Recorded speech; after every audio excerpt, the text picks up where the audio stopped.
Tadena.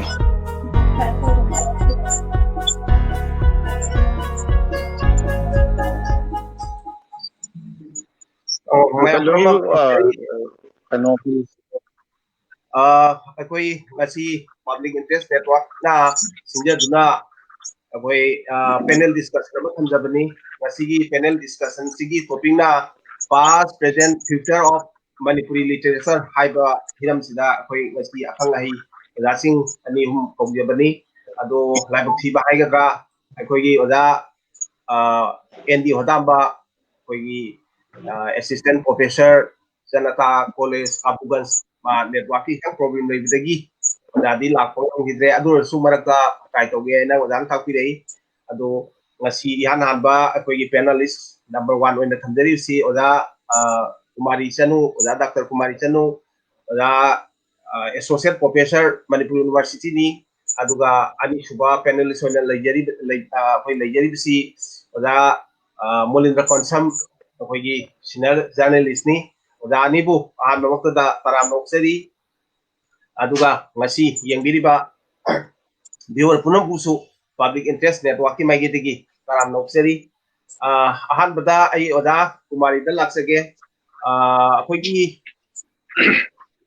akoina Manipuri site haitare Manipuri site sida hogiba hogi ki matam amadi tungi lakadaba past present future of Manipuri literature haina akoina ngasi se nainabagi tanjaduni do topic ti amna pak chawbuni na wala akoigi past literature si maramda wala asupa masak amatang lagi mo doina ay thambina ba ahan bagi ay nonchage wala yam nungaijare ozana sinbidana ay basu wahi amanidang pungduk janabagi kutong saba pipi busi gidamakta simbi langbiri bozayam fumda ahan makte kok nomjari loina na ngasi akoigi discussion sida saruk yaminariba bedong ikai kunajariba akoigi oza Konsam jadriya ujibaki di changak triba koi tamo Hodamba ani gi makonda suai ikai uchari ozana takpi bagi matung inna akoigi Manipuri literature masigi past literature sigi ho kraba matam sigi yamna pak soba dugumba area mani haidana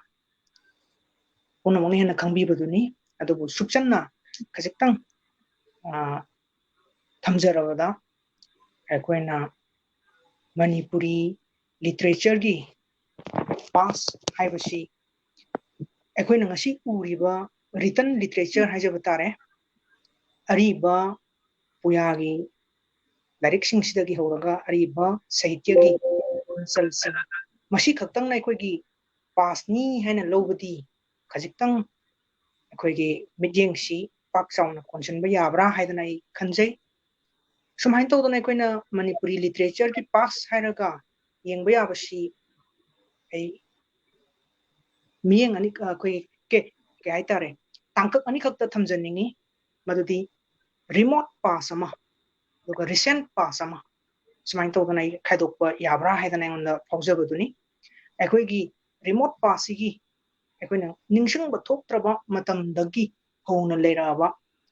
Manipuri literature gi potsi daista akoina kitang thamjaba taraboidi masi akoina ujariba written literature masi khaknataba oral tradition ama akoigi sinbungi oiba chinthang yaina mirol amadagi mirol amada thangtharakpa dugumba sahityagi dugumba literature gi pak sawaba pukai ama leiri madugumba pukai dudagi amuk akoina akoigi script puthorabagi matung nagidi akoigi lolsi azana hena develop tawabagi matung sesta ai boina thurakibani haibasi onamanasu yabibu wafamduni akoigi history of Manipuri literature ibiramba ojasingi adugumba maru oiraba adugumba recordsing adugumba lyricsing dasu akoina thengnajabagi matungina Manipuri script si akoigi 12th century swaidagidi leirabra 15th century swaidagidi yam fazana develop tawre haibagi potna singba panbiribasi akoigi pukai ojabaduni chorakna masugumba yamna remote oigraba past ki ꯑꯩꯈꯣꯏꯒꯤ oral tradition sidagi horakanda written bawba lakpaki port stage ta sangjalaiba port stage ta koina mapung oina thengnaribusi jaguru khang hai myamna thambiramba port to ne kitang remind tawjarabada koi laithau tinthau gi masak koi him gumba ekoi gi kaini koi gi irat thongi da kari da karada sakna badugumba laison tinsol ba adugumba saitegi masak saitegi pot yauragasu adugumba mapum oiba kalla thawgi pot sei sing thaba sei thaba ekoi gi China roll ki tukeng lon gi numit kapagi pot mayam legre musinol gi pot da mapum oina lokholaga chim changjalappagi pot yamrang kaina legre ekoi chronicles ki pot mayam ka yamrang kaina legre ekoi mahusha ekoi gi akoibagi fibam leirolgumba lamitlongumba sigi maramda singthaba apan naidraba faja khraba adugumba saitegi masak mayam kak leire masi dagi koi hut leitharapada aidi koi 18th century si hawbus deista leramiba koi su all Manipuri literature haraga khangnabaduni adagi koi medieval la 18th 19th century la mastestana hanagi parampara du chatharakpaga loinana koi gi cultural civilization hajagadra badugumbagi pot mayam kap nongna changsilakpa Mahabharat Ramayan gi pot mayam kap changakpa madugi mathakta amuk akogi anouba literary genre moina historical biography introduce to akogi pot akogi Chandrakriti Jila sangba hairasu samsuk ngamba hairasu adagiri kogi Dhananjoy laibuningba hairasu Arunanda Kumar laibuningba gumba hairasu adugumagi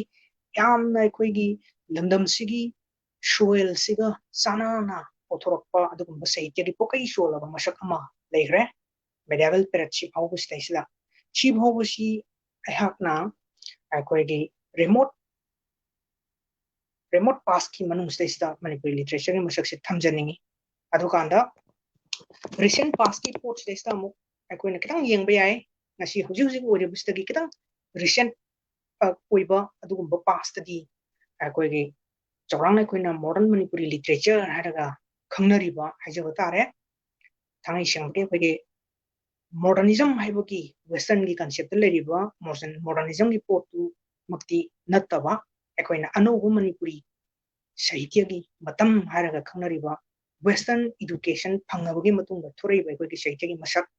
1910 gi thwaida textbook writing gi ihau galloinana journalism gi ihau galloinana aikoigi makeup thokpa haina su khangnaba navajagaran gi matam ni haidana aikoina longna jariba adugumba no Manipuri sahitya gi matam laiwaikraba aiba chawba kamal anganghal Darendrajit Mayur Dhavaja Minaketan Irabo aikoigi Nauya Fulo nasingbana lam tharaga moina mangjil thamaga chathabiramba adugumba aikoigi sahitya gi masak ama leire masi phawbusi aikoina recent past ni haina lobe yai chorang ani su prithvi gi lanjau mamang haijaba tai lanjau matungdagi di akoi contemporary Manipuri literature siam chathara kaduni si phawgi port sidaistati aikoigi modern Manipuri literature gi period sidaistati prithvi gi tongan balebak sing sida leiriba sahitya gi machal sing novel harasu short story fiction drama poetry makal mayama lamkoi wari punsi wari nasingba naina wareng nasingba mayam si develop torokpagi adugi trend du da akoi universal oiba common phenomena common trend amada satharakpagi potchi mayam mek senga leire maraksida kitang aikoina panjaningba mana modern period che siga medieval abdi medieval bawda ina thamjariba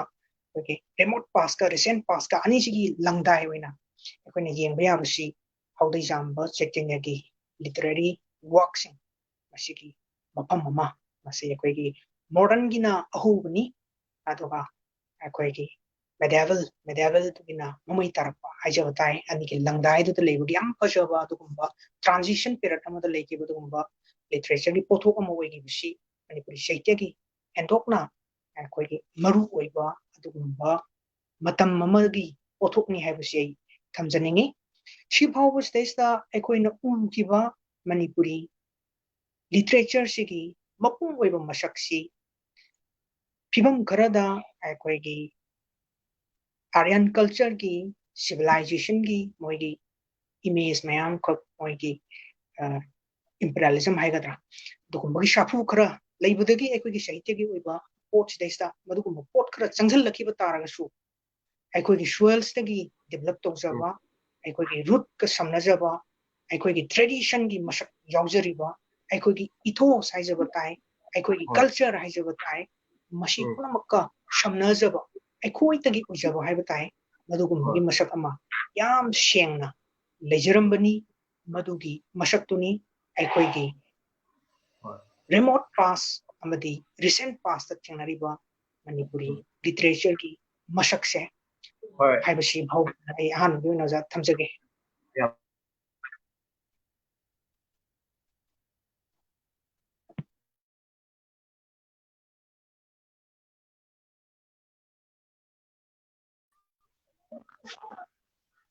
Tadre dus.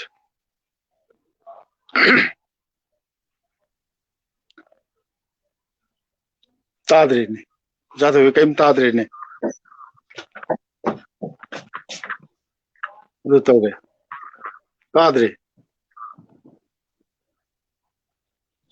Moi ngona jiro.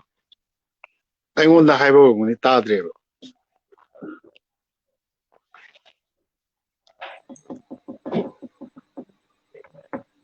net se kitang problem kitang leiba adugi mayam ngapi ni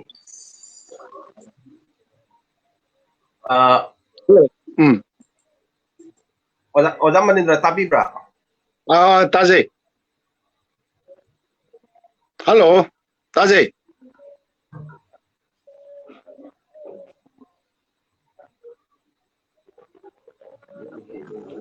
Kumari di fajana uri. Hello.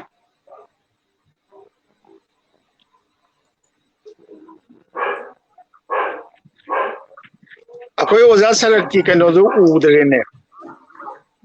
Ai Kumari fajana uri.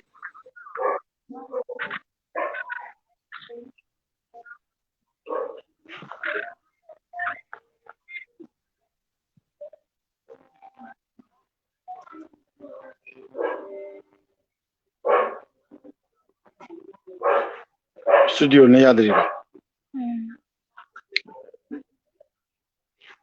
Kaino.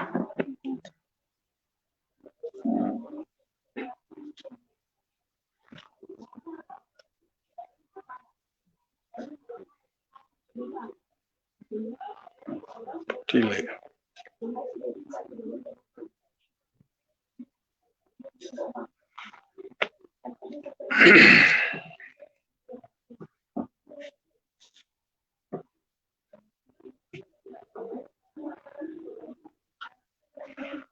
Kamai tayo na.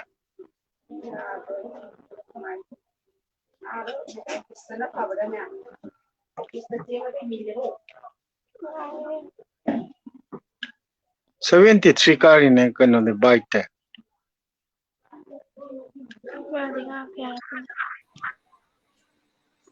oda Manindra tapi ra ba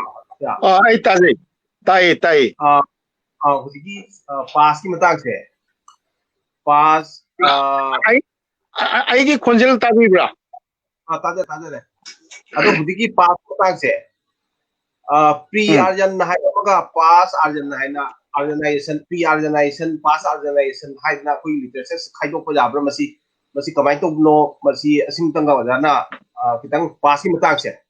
wajana kitang ojagi oba modam thabina Koi oza sarat na hai bi ni se. Ai mayam puno pu yengbiri ba tabi. Puno po han Imphal dagi ai khoram jage mapan gi warasu Imphal gi manung maro pang sing oza sing busu. Ado akhoi gi ai na haijari si khangdi ne ai ne akhoi gi studio dagi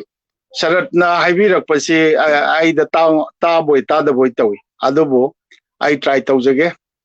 Akhoi gi most promising akhoi gi haujiki matam da de akhoi gi Dr. Kumari se akhoi na yamna appreciate tawjaba adumba kanone khoi hujiki site gi Manipuri site gi khetra sida di haitar circle sida di alo mana haibi gi dune adubu ai kitang ai na masia ai gi journalistic point of view dagi ai wapong kitang thamjagi ai khoina sum ahalaman jingna oja jingna thambi basi akoi gi pass remote pass si akoi gi kanogi swai dagi akoi kiambagi swai dagi adum hauba adudagi ngangal pa ingam ngamdaba gumba amata masi ai ajaning de karina haibda akoi gi ahan jingna khongtek chagi matamda phayeng dagi phukpa kori kumpa ena ama he panbirami yam amana zo haiba ado masi akoi jo ahan bada kaino de kiamgi matam dai khakta akoi gi Manipur da Hindu gi kaino changak khiba kaido mami ta ba hor khibani khongtek sa 7th century AD gi adai da kalai de gi kaino tawdoino adui matam nu da Sri Hari ga na panba akoi gi copper plate kam hai leram doino kaina akoi jo khanjaram adubu akoi na yumdang na ba hujiki Myanmar gumba kai gumba atai sigi sum yengna rum matam da 800 BC dagina 400 BC bausida akoi gi hauji som dagi akoi na mandle hai na chatnari ba si akoi gi ai na maru pangsing haleta na mandle chatpa sigda hangjai tagongai mafam si karai deno haina mandle si mandle yoda ba kilometer 70 to 80 mu walinga da tagong hai si laibani hai mafam si da Hindu kingdom ngam koi tagong hai si Hindu city ni masi yamna 400 years haibadi 800 years to 800 BC to 400 BC si flourish tawrambane masi gi Hindu city si akoi gi Hindu kingdom si linkhatnaba lakhiba si Kapila Bastu dagi raja hai si mana lakhiba se Manipur phawna chatkhiba ba adu itadi why not matamdu dagi hauna akoi gi Manipur gi prehistory haijab tare akoi kainogi mamang dagi akoi som de Hindu gi mami taramoi hainingai lejade aduna ari bagi de akoi Kumari na panbi gi duni ado akoi gi Manipuri lol amasung Manipuri site si di thengkhang kya rakta yamna akoi gi awaba masaki oiba akoi gi tauraga semgal lakpa chaukhal lakpani khudam moina haijarabada hauji akoi Dr. Kumari na panbi gi ba akoi gi western education laba haibi gi western education laba matungi akoi gi 19 akoi gi 30s swai baugi akoi gi 20s 30s swai baugi akoi si mapan gi Bangla gi influence na akoi gi loan gi bauba akoi gi khulak irakta bauba shiru roba matam khudam moina akoi swai da akoi gi sombu ming kari ko bigi haiba gi mahutta apna gi nambu haina hangnaramba aduna adu mayam du dagi lithokna naba akoi gi matam du gi ahal lamanjing na mitra samiti harisi Manipur da ahanba Maitai loan Manipuri loan si ima loan si chawkhatna naba linkhat khibani akoi gi 1916 na adu mai tawdana lakhraga yengbiu 1924 da akoi gi kainona Dr. Kamal na Maitai Chanu da akoi gi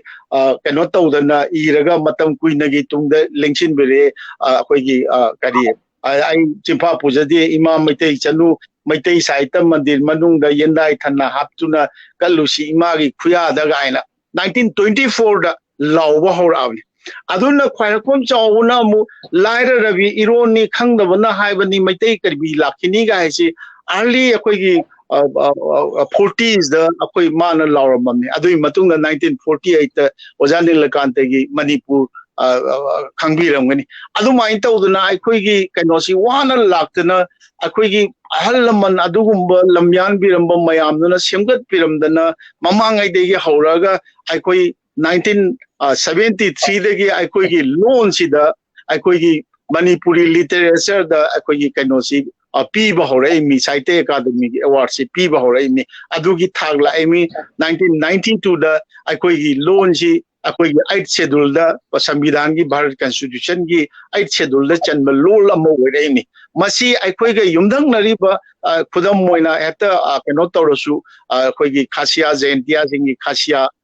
अखोइगी Jaintia लोल गारो लोल अलेगी मिजो सिंगी लोल मसी अखोइ अमता चंबा नते अदुमाइन तौदना अखोइसे पास की ददी याम फजना अरंगबा golden period अखोइगी transition period और रिनासा ओरसु अखोइगी loan से चौखटननबा अखोइगी साहित्य चौखटननबा होनदुना त Lakpa होनबिरंबा अदुगी महिनी ngasi Manipuri साहित्य न ngasi worry फिबमसे मसी कक्तनी आइना हाइजनिंगबा अदुना अखोइना अरुल लोसिनबदा आइना हाइजनिंग से अखोइना अरीबा लिटरेचर सिंग आइदी पुयानी गाइना लेबसे अयाम्बा अखोइगी कइनोगुम्बा अखोइगी फोक बिलीफ कुम्बा कइगुम्बा नत्तबा अतैदी कोई पांथोई खुंगुल गाइसे मतमदुगी लिटरेरी वर्क नी गाइना अखोइ लौजै कइनोइदा 327 BC दा अलेक्जेंडर द हिंदू कुसिंजांग लागा कइनो तौरब लाअब मतमदुदा अखोइगी भारत की लेमाई लांजिल लाअब मतमदुदा अखोइना लाइटिंग गे ना तौदौ नते पांथोई खुंगुल गाइनागा तौरिबा गासिदी अखोइदी आइगी लनाई ओइनादी मसिदी मतमदुगी literary work knee हाइना अखोइगी कइनो लौजगे अदुनी Masih I हाइजगे अदुना हौजिकी ओइरिबा फिगमदा लाकांदा hello ai mathom mu lak se oda yam phadana kapi re ale yam kapi re mathom mu lak se oda oda endi Hodamba si oda endi Hodamba harap tabi ro da taje akoi video do on to how video se on ta uro na pi oda ai se labuk tani hojik lai se aduna ra da thang se oda yam na ai oda lak se ningi se oda akoi gi akoi na mamang na ne da gi si Manipuri side gi pa sigi maram da akoi na harap nai na jab ne oda ado oda na sonda yam sauna Manipur rom dom konsen birak so Assam gi oiba haitare ne barak da pa ko pa si literature sigi maram da super masak am tang oda na haibi da haibi da yam noi ne oda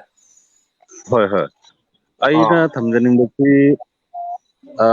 taw Manindra na haibadu ai habet khara dum taja howi aduga oja Kumari na haibadi ai taja hodre adu taw Manindra na nasai panthobi kungul si akoigi matabdugi literary text ne lobuse si ayamba akoigi Manipuri department ki satra siksu dumai sim nainaram ngana na khalle aduma leire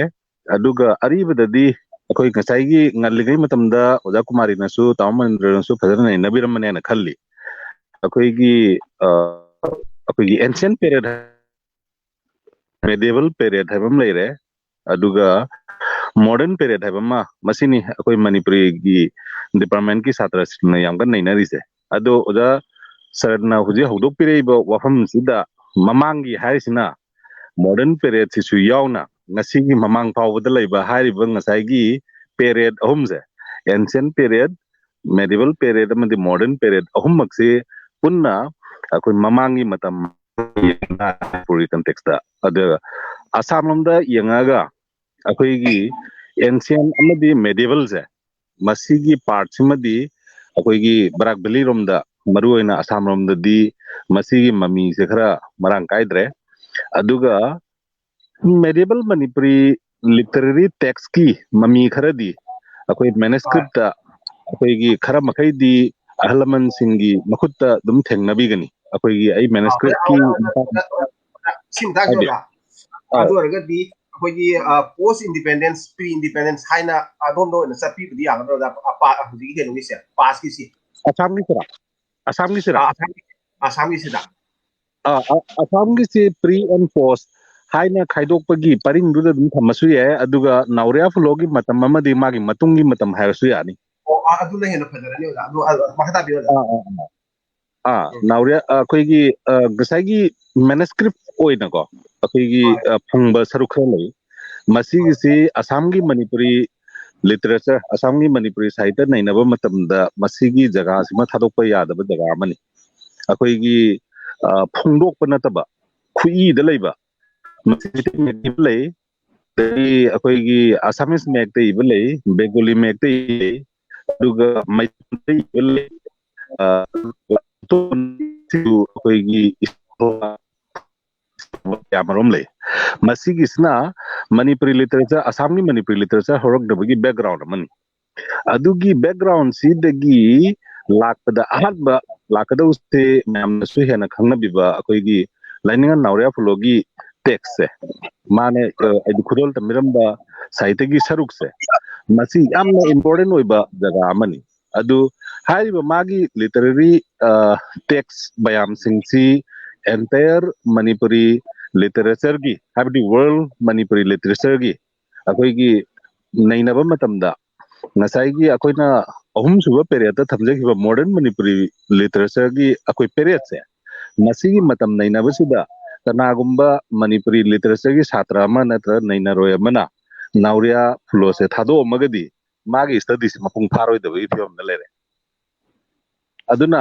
ngalingay matamda akoigi oja elangum nilkantana habirambako akoigi manipuri literature gi symphony masem gi hai taradi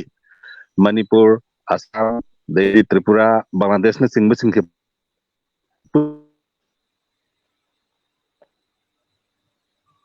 de oja tombi oja tongmaitem tombi akoigi thauram mamada lakwa matamda mana habirami akoida suk Manipuri literature nainara misidi Manipuri literature oirame apunba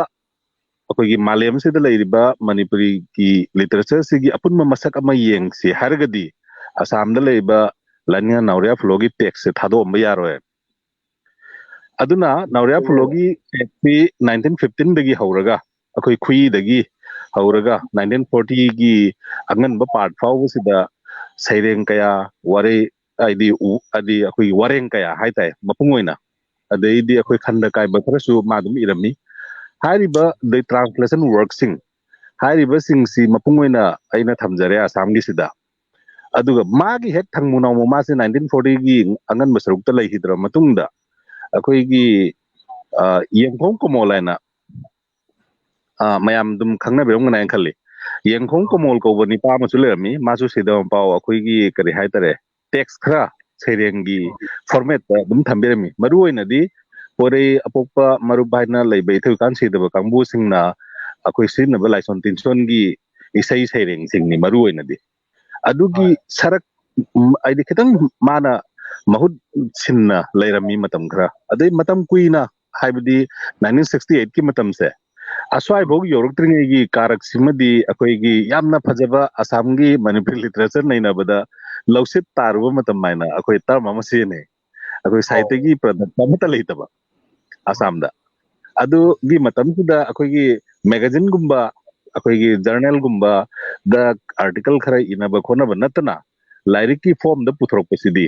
akoi leitaba ne bako aduna ahan ba thorok pase yam nungai bidi akoi gi oja sagol sam dhabal adai somdana akoi gi sanasam binod se moigi upinas amadi magi sereng lyric thorak pase matam amatada maji khabrang na thorak pase akoi gi kenogi oinadi asam gi manipuri literature da yam namak akoi gi kari haitare loksit taru badagi pranglauna kap di kapalak pa haitare adumba asam gi saitagi masak se manipuri saitai masak hoy renaissance side tare ahan moy ani dagi hauraga matang akoi gi oja kharudin renaissance we hore na log tai 1968 se yamna maru oiba dui mamangda akoi gi wari macha khara sereng khara akoi gi journal singda chepong singda phongam baduna masakama leikhraga lyric oina puthorpagi khungchasidi oja sarasam binod adegi somdana akoi gi oja sagol sam dhabal se moyani gi di sereng badi upanas ko masidagi ekta thorpasina iho oina sagalaktana oja khairudin chaudhuri oja sawajam professor ate oja sing mayam sing se thangmu namu dum makha chatharaktana aidi hojik phawba gi mamang phawba sida akoi gi maruina oja nilkantha oinam gi ko adegi akoi naurem vidyasagar degi naha da hairagana khangjara pum krishna mohan oi gi ꯑꯩꯈꯣꯏꯒꯤ ꯁꯥꯍꯤꯇ꯭ꯌ ꯑꯦꯀꯥꯗꯃꯤꯅ ꯄꯤꯕ ꯃꯅꯥ ꯃꯊꯨꯝꯁꯤꯡ ꯗꯩꯗꯤ ꯑꯩꯈꯣꯏ ꯃꯅꯤꯄꯨꯔꯗꯒꯤ ꯄꯤꯔꯛꯄ ꯀꯥꯃꯤꯅꯤ ꯀꯨꯃꯥꯔꯅ ꯆꯤꯡꯕ ꯃꯅꯥ ꯃꯊꯨꯝꯁꯤꯡ ꯗꯩ ꯃꯅꯤꯄꯨꯔꯤ ꯁꯥꯍꯤꯇ꯭ꯌ ꯄꯔꯤꯁꯠ ꯑꯁꯥꯝꯅ ꯄꯤꯕ ꯂꯩꯃꯥꯏ ꯑꯦꯋꯥꯔꯗꯅ ꯆꯤꯡꯕ ꯐꯪꯕ ꯑꯗꯨꯝꯕ ꯑꯩꯈꯣꯏꯒꯤ ꯄꯥꯁꯁꯦ ꯃꯔꯛ ꯑꯃ ꯍꯧꯒꯠꯂꯛꯄ ꯃꯇꯝ 1960 ꯍꯥꯏꯗꯤ 40s 50s 60sꯀꯤ ꯃꯇꯝꯒꯤ ꯑꯍꯥꯟꯕ ꯁꯔꯨꯛꯁꯦ ꯃꯁꯤꯒꯤ ꯗꯤꯀꯦꯠ ꯑꯃꯅꯤꯁꯤ ꯂꯧꯁꯤꯠ ꯇꯥꯔꯨꯔꯒꯁꯨ ꯍꯧꯔꯛꯉꯩꯗꯒꯤꯅ ꯈꯣꯡꯖꯦꯜ ꯈꯔ ꯇꯞꯆꯔꯒꯁꯨ ꯃꯥꯒꯤ ꯃꯁꯛꯁꯤ ꯌꯥꯝꯅ ꯐꯖꯕ ꯃꯇꯧ ꯑꯃ ꯑꯣꯏꯅ ꯑꯗꯨꯝ ꯂꯩ ꯍꯥꯏꯅ ꯑꯩꯈꯣꯏ ꯂꯦꯞꯄ ꯌꯥꯏ ꯍꯥꯏꯅ ꯈꯜꯂꯤ ꯈꯨꯗꯝ ꯑꯣꯏꯅ ꯑꯩꯈꯣꯏꯒꯤ ꯑꯣꯖꯥ ꯑꯕꯗꯨꯜ ꯁꯌꯤꯗ ꯂꯩꯔꯦ ꯑꯗꯩꯗꯤ ꯑꯩꯈꯣꯏꯒꯤ ꯑꯣꯖꯥꯅꯤ ꯁꯅꯥꯃꯆꯥ ꯍꯣꯏ ꯂꯩ ꯑꯗꯩꯗꯤ ꯑꯩꯈꯣꯏꯒꯤ ꯇꯥꯃꯣ ꯗꯤꯂꯤꯞ ꯃꯌꯡꯕꯝꯁꯤ ꯑꯩꯈꯣꯏ ꯃꯅꯤꯄꯨꯔꯒꯤꯅꯦ ꯍꯥꯏꯅ ꯃꯥꯁꯦ ꯃꯅꯤꯄꯨꯔꯗ ꯌꯨꯝ ꯁꯥꯈ꯭ꯔꯦ ꯃꯅꯤꯄꯨꯔꯒꯤꯅꯦ ꯍꯥꯏꯅ ꯑꯩꯈꯣꯏ ꯄꯥꯕꯁꯨ ꯌꯥꯏ ꯑꯗꯣꯝꯕꯨ ꯑꯩꯈꯣꯏꯅꯗꯤ ꯑꯣꯖꯥ ꯀꯨꯟꯖꯃꯣꯟꯁꯨ ꯌꯥꯎꯅ ꯑꯗꯩꯗꯤ ꯑꯣꯖꯥ ꯗꯤꯂꯤꯞ ꯑꯣꯖꯥ ꯕꯤꯗ꯭ꯌꯥꯁꯥꯒꯔ ꯃꯣꯏ ꯑꯍꯨꯝꯁꯦ ꯃꯅꯤꯄꯨꯔꯒꯤ ꯀꯟꯇꯦꯛꯁꯇ ꯃꯅꯤꯄꯨꯔꯒꯤ ꯁꯥꯍꯤꯇ꯭ꯌꯀꯥꯔ ꯑꯣꯏꯅ ꯑꯗꯨꯝ ꯃꯌꯥꯝꯅ ꯁ꯭ꯇꯗꯤ ꯇꯧꯅꯩ ꯑꯗꯨꯕꯨ ꯑꯩꯗꯤ ꯑꯩꯈꯣꯏꯒꯤ ꯂꯩꯍꯥꯎꯗꯒꯤ ꯑꯩꯈꯣꯏꯒꯤ ꯂꯩꯍꯥꯎꯁꯤꯗ ꯑꯩꯈꯣꯏ ꯅꯥꯎꯐꯝ ꯇꯥꯈꯤꯕꯅꯤꯅ ꯑꯁꯥꯝꯒꯤꯅꯤ ꯍꯥꯏꯅ ꯑꯩ ꯑꯗꯨꯝ ꯀꯣꯟꯁꯤꯟꯖꯩ ꯑꯣꯖꯥ ꯀꯨꯟꯖꯃꯣꯟꯁꯨ ꯑꯣꯖꯥ ꯗꯤꯂꯤꯞꯁꯨ ꯑꯗꯨꯒ ꯑꯩꯈꯣই ꯑꯣꯖꯥ ꯕꯤꯗ꯭ꯌꯥꯁꯥꯒꯔꯁꯨ ꯑꯗꯨꯅ ꯃꯣꯏꯁꯤꯡ ꯌꯥꯎꯅ ꯑꯩꯈꯣꯏꯒꯤ ꯑꯁꯥꯝꯒꯤ ꯃꯅꯤꯄꯨꯔꯤ ꯁꯥꯍꯤꯇ꯭ꯌꯒꯤ ꯄꯥꯁꯁꯦ ꯑꯩꯈꯣꯏꯒꯤ ꯌꯥꯝꯅ ꯐꯖꯕ ꯅꯨꯡꯁꯤꯕ ꯃꯁꯛ ꯑꯃ ꯑꯣꯏꯅ ꯂꯩ ꯍꯥꯏꯕꯁꯦ ꯑꯩ ꯊꯝꯖꯒꯦ ꯅꯨꯡꯉꯥꯏꯖꯩ ꯑꯣꯖꯥ ꯌꯥꯝ ꯃꯔꯤꯛ ꯆꯨꯝꯅ ꯑꯣꯖꯥꯅ ꯑꯁꯥꯝꯒꯤ ꯆꯥꯎꯔꯥꯛꯄ ꯁꯥꯍꯤꯇ꯭ꯌꯒꯤ ꯄꯥꯁꯀꯤ ꯃꯁꯛ ꯑꯃ ꯑꯣꯖꯥꯅ ꯌꯥꯝ ꯐꯖꯅ ꯌꯦꯛꯄꯤꯔꯦ ꯑꯩ ꯃꯊꯪꯗ ꯑꯣꯖꯥ ꯀꯨꯃꯥꯔꯤꯗ ꯂꯥꯛꯆꯒꯦ ꯑꯣꯖꯥ ꯀꯨꯃꯥꯔꯤ ꯑꯩꯈꯣꯏꯒꯤ ꯑꯣꯖꯥꯅ ꯍꯧꯖꯤꯛ ꯌꯥꯝꯅ ꯐꯖꯅ ꯑꯩꯈꯣꯏꯒꯤ ꯄꯥꯁꯀꯤ ꯃꯇꯥꯡꯁꯦ ꯔꯤꯃꯨꯠ ꯄꯥꯁ ꯍꯥꯏꯕ ꯑꯃꯒ ꯏꯟꯁꯤꯌꯟ ꯄꯥꯁ ꯍꯥꯏꯕ ꯑꯃꯒ ꯑꯣꯖꯥꯅ ꯈꯥꯏꯗꯣꯛꯄꯤꯔꯦ ꯑꯗꯣ ꯍꯧꯖꯤꯛꯀꯤ ꯑꯩꯈꯣꯏꯒꯤ ꯄꯥꯁꯁꯤꯅ ꯑꯁꯤ ꯑꯣꯏꯔꯒ ꯑꯩꯈꯣꯏꯒꯤ ꯄ꯭ꯔꯦꯖꯦꯟ ꯍꯥꯏꯅ ꯅꯩꯅꯔꯛꯄ ꯃꯇꯝꯗ ꯑꯣꯖꯥ ꯑꯩꯈꯣꯏꯒꯤ ꯃꯅꯤꯄꯨꯔꯤ ꯁꯥꯍꯤꯇ꯭ꯌꯒꯤ ꯔꯅꯦꯁꯣꯟꯁ ꯍꯥꯏꯇꯥꯔꯦ ꯑꯩꯈꯣꯏꯒꯤ ꯔꯦꯅꯥꯟ ꯁꯥꯒꯁꯨ ꯍꯥꯏꯅꯕ ꯔꯅꯦꯁꯣꯟꯁꯁꯦ ꯂꯥꯛꯄ ꯃꯇꯝꯁꯦ ꯑꯁꯤꯁꯤꯅ ꯍꯧꯖꯤꯛ ꯐꯥꯎꯒꯤꯁꯤ ꯑꯩꯈꯣꯏꯅ ꯄ꯭ꯔꯦꯖꯦꯟ ꯍꯥꯏꯅ ꯂꯧꯕꯗ ꯃꯁꯤ ꯃꯦꯗꯤꯦꯕꯜ ꯍꯥꯏꯅ ꯂꯧꯒꯗꯧꯔ ꯃꯁꯤꯒꯤ ꯃꯇꯥꯡꯁꯤꯅ ꯀꯃꯥꯏꯅ ꯇꯧ ꯑꯗꯨꯏꯗꯤ ꯑꯃꯅ ꯑꯇꯣꯞꯄ ꯑꯃꯅ ꯑꯣꯖꯥ ꯉꯁꯥꯏꯒꯤ ꯁꯥꯍꯤꯇ꯭ꯌꯒꯤ ꯃꯁꯛꯁꯤ ꯃꯅꯤꯄꯨꯔꯤ ꯁꯥꯍꯤꯇ꯭ꯌꯒꯤ ꯃꯁꯛꯁꯦ ꯑꯩꯈꯣꯏꯒ ꯄ꯭ꯔꯤ ꯑꯥꯔꯒꯅꯥꯏꯖꯦꯁꯟꯒ ꯄꯣꯁ ꯑꯥꯔꯒꯅꯥꯏꯖꯦꯁꯟꯒ ꯉꯁꯥꯏꯒꯤ ꯁꯥꯍꯤꯇ꯭ꯌꯒꯤ ꯃꯁꯛꯁꯤꯗ ꯂꯣꯟꯗ ꯌꯥꯝꯅ ꯈꯦꯠꯅꯕ ꯆꯥꯎꯅ ꯈꯦꯠꯅꯕ ꯍꯥꯏꯗꯤ ꯎꯕ ꯐꯪꯖꯩ ꯍꯥꯏꯇꯥꯔꯦ ꯍꯥꯏꯗꯤ ꯈꯨꯗꯝ ꯑꯣꯏꯅ ꯑꯩꯈꯣꯏꯒꯤ ꯄ꯭ꯔꯤ ꯑꯥꯔꯒꯅꯥꯏꯖꯦꯁꯟ ꯍꯥꯏꯇꯥꯔꯦ ꯄ꯭ꯔꯤ ꯑꯥꯔꯒꯅꯥꯏꯖꯦꯁꯟꯗ ꯂꯩꯔꯝꯕ ꯂꯥꯏꯔꯤꯛꯁꯤꯡ ꯁꯄꯣꯁ ꯅꯨꯃꯤꯠ ꯀꯥꯞꯄꯕꯨ ꯍꯥꯏꯔꯁꯨ ꯄꯥꯟꯊꯣꯏꯕꯤ ꯈꯣꯡꯒꯨꯜꯕꯨ ꯍꯥꯏꯔꯁꯨ ꯃꯣꯏꯁꯤꯒꯤ ꯃꯁꯛꯀ ꯑꯗꯒꯤ ꯑꯩꯈꯣꯏꯒꯤ ꯄꯣꯁ ꯑꯥꯔꯒꯅꯥꯏꯖꯦꯁꯟꯒꯤ ꯃꯇꯝꯗ ꯁꯅꯥꯃꯍꯤ ꯂꯥꯏꯀꯟ ꯅꯠꯇ꯭ꯔꯒ ꯇꯈꯦꯜ ꯉꯝꯕ ꯅꯠꯇ꯭ꯔꯒ ꯀꯩꯅꯣꯒꯤ ꯁꯝꯁꯣꯛ ꯉꯝꯕ ꯑꯁꯨꯃꯥꯏꯅ ꯇꯧꯗꯅ ꯁꯤꯒꯤ ꯃꯇꯝꯁꯤꯗꯁꯨ ꯑꯩꯈꯣꯏꯅ ꯄꯨꯌꯥꯅꯤ ꯍꯥꯏꯅ ꯂꯧꯅꯔꯤꯕ ꯃꯇꯝꯁꯤꯗꯁꯨ ꯔꯥꯏꯇꯔꯁꯤ ꯐꯅꯌꯥꯝ ꯂꯩꯔꯝꯃꯤ ꯑꯣꯖꯥ ꯅꯠꯇ꯭ꯔꯒ ꯍꯥꯏꯗꯤ ꯑꯉꯣꯝ ꯒꯣꯄꯤꯒꯨꯝꯕ ꯑꯗꯒꯤ ꯂꯥꯏꯁ꯭ꯔꯝ ꯑꯔꯣꯏ ꯑꯗꯒꯤ ꯀꯩꯅꯣꯒꯤ ꯃꯥꯙꯧꯔꯥꯝ ꯀꯥꯏꯅ ꯀꯣꯄꯤꯔꯥꯝ ꯑꯔꯣꯏ ꯑꯗꯩ ꯃꯌꯥꯝ ꯑꯃ ꯄꯨꯔꯦ ꯃꯌꯥꯝ ꯂꯩꯔꯝꯃꯦꯕ ꯑꯣꯖꯥ ꯑꯗꯣ ꯃꯣꯏꯁꯤꯅ ꯏꯔꯝꯃꯤꯕꯁꯤꯅ ꯑꯃꯨꯛ ꯉꯁꯥꯏꯒꯤ ꯃꯃꯥꯡꯒꯤ ꯄꯨꯌꯥ ꯑꯣꯏꯖꯔꯒꯁꯨ ꯃꯣꯏꯁꯤ ꯄꯨꯌꯥꯅꯦ ꯍꯥꯏꯅ ꯂꯧꯅꯕ ꯂꯥꯏꯔꯤꯛꯁꯨ ꯌꯥꯎꯔꯦꯕ ꯃꯣꯏ ꯏꯕꯁꯤꯗ ꯑꯗꯣ ꯑꯗꯨ ꯑꯣꯏꯔꯒꯗꯤ ꯉꯁꯥꯏꯒꯤ ꯄ꯭ꯔꯤ ꯑꯥꯔꯒꯅꯥꯏꯖꯦꯁꯟꯒ ꯄꯣꯁ ꯑꯥꯔꯒꯅꯥꯏꯖꯦꯁꯟꯒꯤ ꯃꯁꯛꯁꯤ ꯈꯔꯗꯤ ꯈꯦꯠꯅꯕ ꯃꯥꯜꯂꯦ ꯑꯣꯖꯥ ꯑꯗꯣ ꯑꯗꯨꯃꯁꯨ ꯂꯩꯔꯦ ꯑꯣꯖꯥ ꯑꯗꯣ ꯍꯧꯖꯤꯛꯀꯤ ꯀꯩꯅꯣꯒꯤ ꯄ꯭ꯔꯦꯖꯦꯟꯁꯦ ꯑꯣꯖꯥ ꯄ꯭ꯔꯦꯖꯦꯟꯁꯦ ꯅꯩꯅꯔꯛꯄ ꯃꯇꯝꯗ ꯃꯅꯤꯄꯨꯔꯤ ꯁꯥꯍꯤꯇ꯭ꯌꯒꯤ ꯔꯅꯦꯁꯣꯟꯁ ꯑꯃ ꯂꯥꯛꯄ ꯃꯇꯝꯁꯤꯗꯒꯤ ꯍꯧꯖꯤꯛ ꯐꯥꯎꯒꯤ ꯃꯇꯝꯁꯤ ꯑꯣꯖꯥ ꯁꯤ ꯑꯣꯏꯅ ꯂꯧꯕꯤꯒꯗꯕ꯭ꯔꯥ ꯅꯠꯇ꯭ꯔꯒ ꯃꯁꯤ ꯃꯇꯥꯡꯁꯦ ꯄ꯭ꯔꯦꯖꯦꯟꯒꯤ ꯃꯇꯥꯡꯁꯦ ꯑꯣꯖꯥꯅ ꯍꯥꯏꯔꯛ ꯁꯤ ꯃꯇꯦꯛ ꯑꯃ ꯍꯥꯏꯕꯤꯅꯔꯕ ꯑꯩ ꯋꯥꯔꯨꯖꯔꯤ ꯌꯥꯝ ꯅꯨꯡꯉꯥꯏꯖꯩ ꯑꯣꯖꯥ ꯑꯩꯈꯣꯏꯒꯤ ꯑꯣꯖꯥꯅ ꯑꯩꯉꯣꯟꯗ ꯈꯤꯇꯪ ꯏꯪꯒꯤꯠ ꯇꯧꯕꯤꯔꯤꯕꯁꯤ ꯑꯩꯈꯣꯏꯒꯤ आर्यन कल्चरल सिविलाइजेशन हाइजब तारेको मसीसिना आर्यन कल्चरसिना मणिपुरदा चंगअबगी मतुंगसिदा अखोइगी लिटरेचरसिदा अहोम मसखरा सुइदना लई हाइबसिमति याम चुमबनी अदुना अखोइगी हिस्ट्री ऑफ मणिपुर लिटरेचर इबिरंबो जासिंगसु मोइगी लाइरिक्सिंगदु याम मेक्सिंगना थंबिरंबदुनी अखोइ मणिपुर लिटरेचर से अखोइगी past literature ancient literature medieval literature हाइदना अखोइगी पास्ट लिटरेचर से करी मनुंगिदमुक्ता अखोइगी एंशिएंट अमदी मेडिएवल हाइना खाइदुइनो हाइबसी हाइरिपा आर्यन कल्चर सी की पोची चंगक्पा अमदी मसीगी ममांगदा लेबसिदा युमफम ओरगा थंबरा हाइदना आइदि लौजै अखोइगी अर्ली पेरियड एंशिएंट पेरियड सिदा स्टडी लेरमिबा पोटसिंगसी ऐ सम खरा ꯇꯦꯟꯁꯟꯅ ꯈꯨꯝꯅꯕ ꯍꯣꯠꯅꯖꯒꯦ ꯃꯁꯤꯗꯩꯁꯤꯗ ꯂꯩꯔꯝꯃꯤꯕ ꯄꯣꯠꯇꯨꯗꯩꯗꯗꯤ ꯑꯩꯈꯣꯏꯒꯤ ꯀꯦꯔꯦꯛꯇꯔꯤꯁꯇꯤꯛꯁ ꯈꯔ ꯀ꯭ꯔꯥꯏꯇꯦꯔꯤꯌꯥ ꯈꯔ ꯈꯛ ꯂꯩꯔꯤ ꯍꯥꯏꯔꯤꯕ ꯂꯥꯏꯔꯤꯛꯁꯤꯗꯩꯁꯤꯗ ꯑꯏꯕ ꯃꯤꯒꯤ ꯃꯃꯤꯡ ꯊꯥꯕ ꯑꯩꯈꯣꯏ ꯊꯦꯡꯅꯗꯦ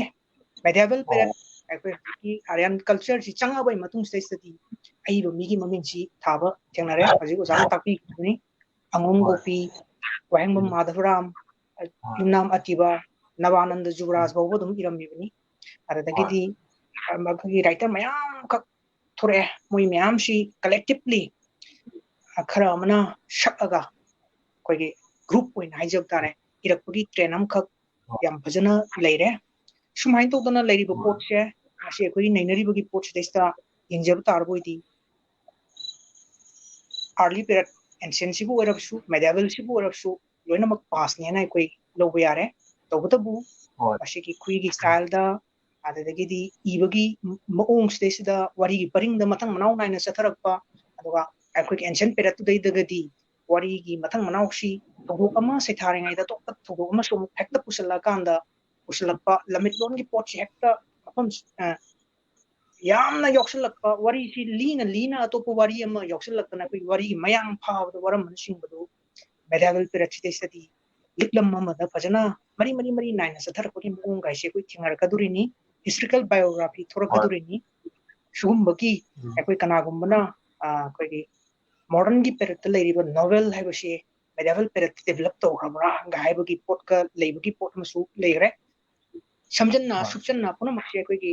ꯄꯥꯁ ꯃꯅꯤꯄꯨꯔꯤ ꯂꯤꯇꯔꯦꯆꯔꯒꯤ ꯄꯥꯁꯀꯤ ꯄꯣꯠꯁꯤꯗꯩꯁꯤꯗ ꯑꯩꯈꯣꯏ ꯊꯝꯕ ꯌꯥꯔꯦ ꯑꯗꯨꯒ ꯄ꯭ꯔꯖꯦꯟꯒꯤ ꯄꯣꯠꯁꯤ ꯂꯥꯛꯄ ꯃꯇꯝꯗ ꯑꯩꯈꯣꯏꯅ ꯀꯗꯥꯏꯋꯥꯏꯗꯒꯤ ꯌꯦꯡꯕ ꯌꯥꯕꯒꯦ ꯍꯥꯏꯕꯒꯤ ꯋꯥꯐꯝꯁꯤ ꯂꯥꯛꯄ ꯀꯥꯟꯁꯤꯗꯩꯁꯤꯗꯗꯤ ꯑꯦꯛꯁꯔꯁꯥꯏꯖꯇ ꯈꯤꯇꯪ ꯃꯤ ꯑꯃꯒ ꯃꯤꯠꯌꯦꯡꯗ ꯃꯣꯠ ꯈꯤꯇꯪ ꯈꯦꯠꯅꯕ ꯌꯥꯏ ꯉꯁꯥꯏ ꯑꯩꯒꯤ ꯑꯍꯥꯟꯕ ꯋꯥꯐꯝꯗꯨꯁꯨ ꯑꯩꯅ ꯈꯤꯇꯪ ꯄꯟꯖꯈꯤꯕꯗꯨꯅꯤ ꯑꯩꯈꯣꯏꯒꯤ ꯃꯣꯗꯔꯟ ꯄꯦꯔꯠ ꯍꯥꯏꯔꯒ ꯈꯪꯅꯔꯤꯕ ꯋꯦꯁꯇꯔꯟ ꯏꯖꯨꯀꯦꯁꯟ ꯂꯥꯛꯑꯀꯥꯟꯁꯤꯗꯩꯁꯤꯗ ꯑꯣꯏꯔꯤꯕ ꯃꯅꯤꯄꯨꯔꯤ ꯂꯤꯇꯔꯦꯆꯔꯒꯤ ꯃꯁꯛ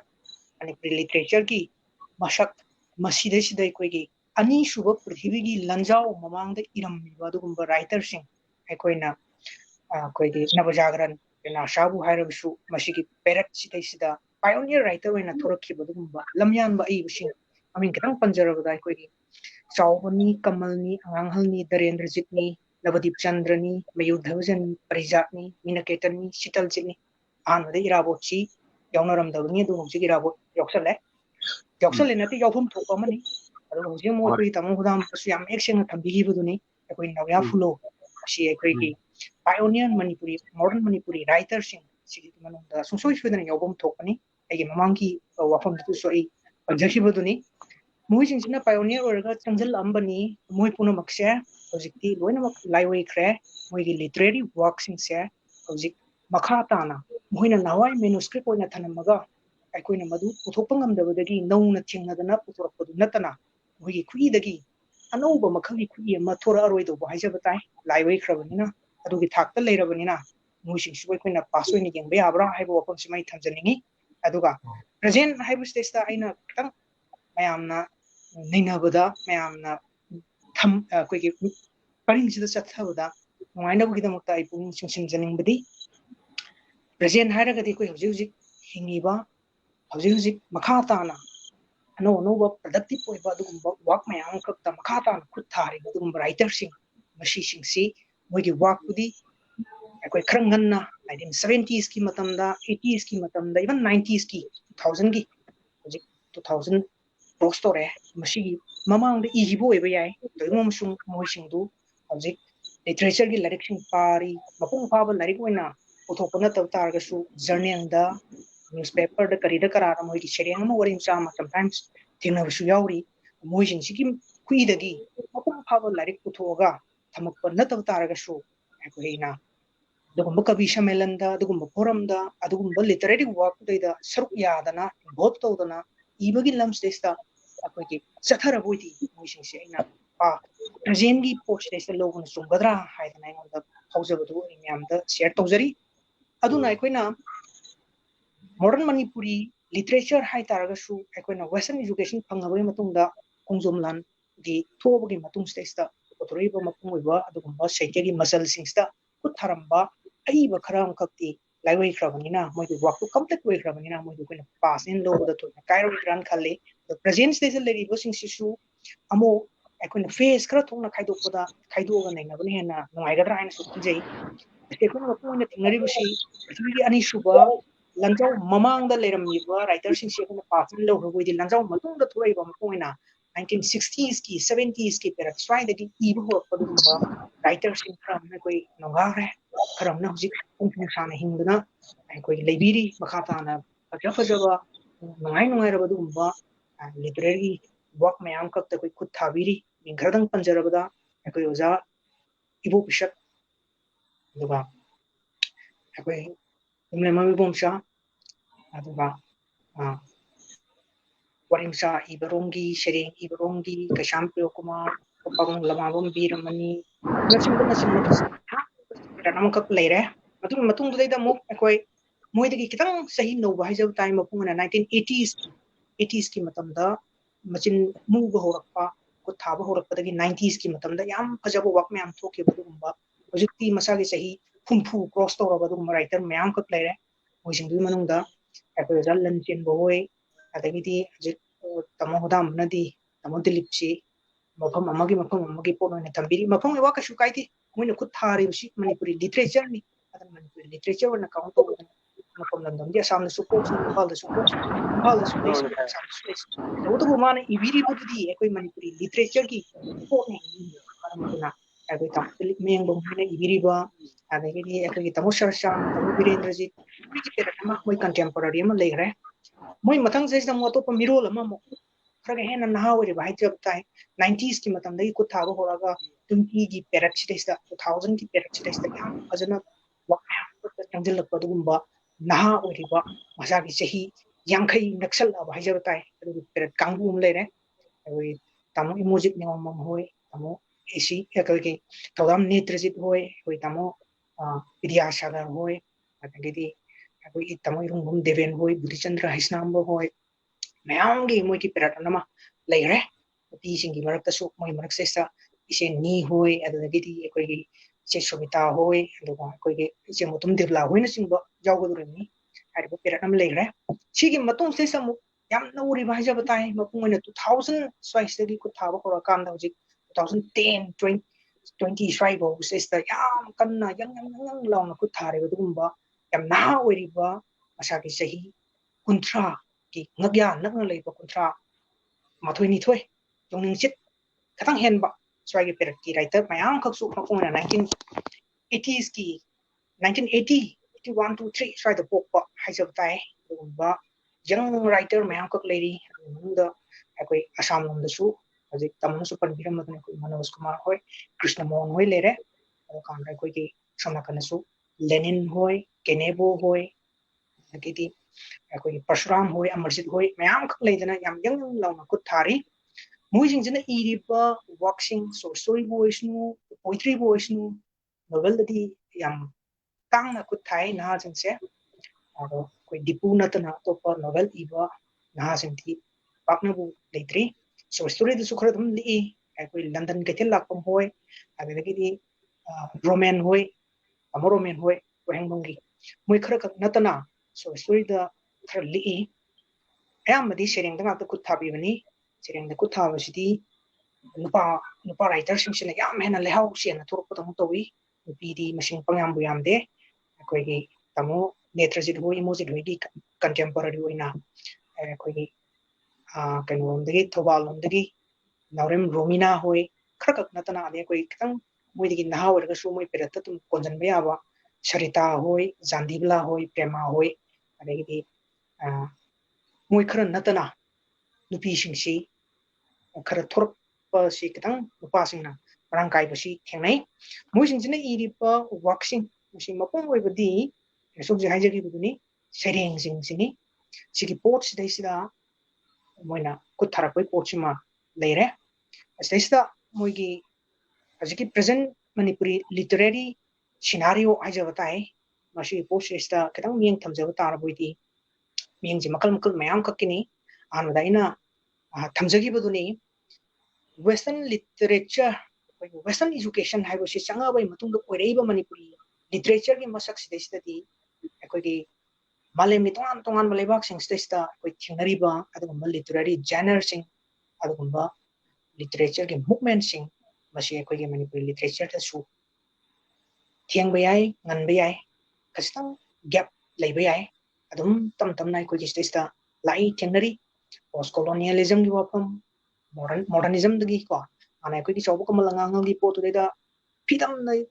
keno to ba jumpham oi ba pidam da ngauza ba haija tai adumba romantic oi ba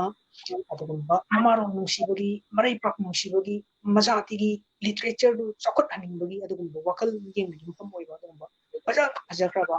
literature gi wak mayam ka leigre adum makha hektar pasesa ko doza laiwai krabo za siribire keno lang jan nilkanta amadi shambarendra anina pioneer orakan changja leiba dum literature gi movement nama haija batai trend nama haija batai wada koi modernism gi masaksi uba phangrabani makha tara ko koi baza sirviren madhuvir ibo bishak ibomsa hari basing sina modernism gi chang pangna koi climate show ko report si moi pi da uba phangki kuni moi hek kut le tharak da ajike ina hajari ba azam show gi hoy tamu dilip hoy tamu birendrajit hoy tamu sarchan hoy moi stage koi na uba phangi ba ports na uba phangi ba ports na masai koi ya sirviren mi matam da u kiba sirviren masamaksu atheng ba matam dadi ma ki writing the change to e madu ki potuna ekoina particular ne na bada khar ge na sanjan bada thamba taraga su common oina thamba ya ba potadi ekoina da sri viren hoy madu biro bu sha ko kom sa oina thambiram iba literary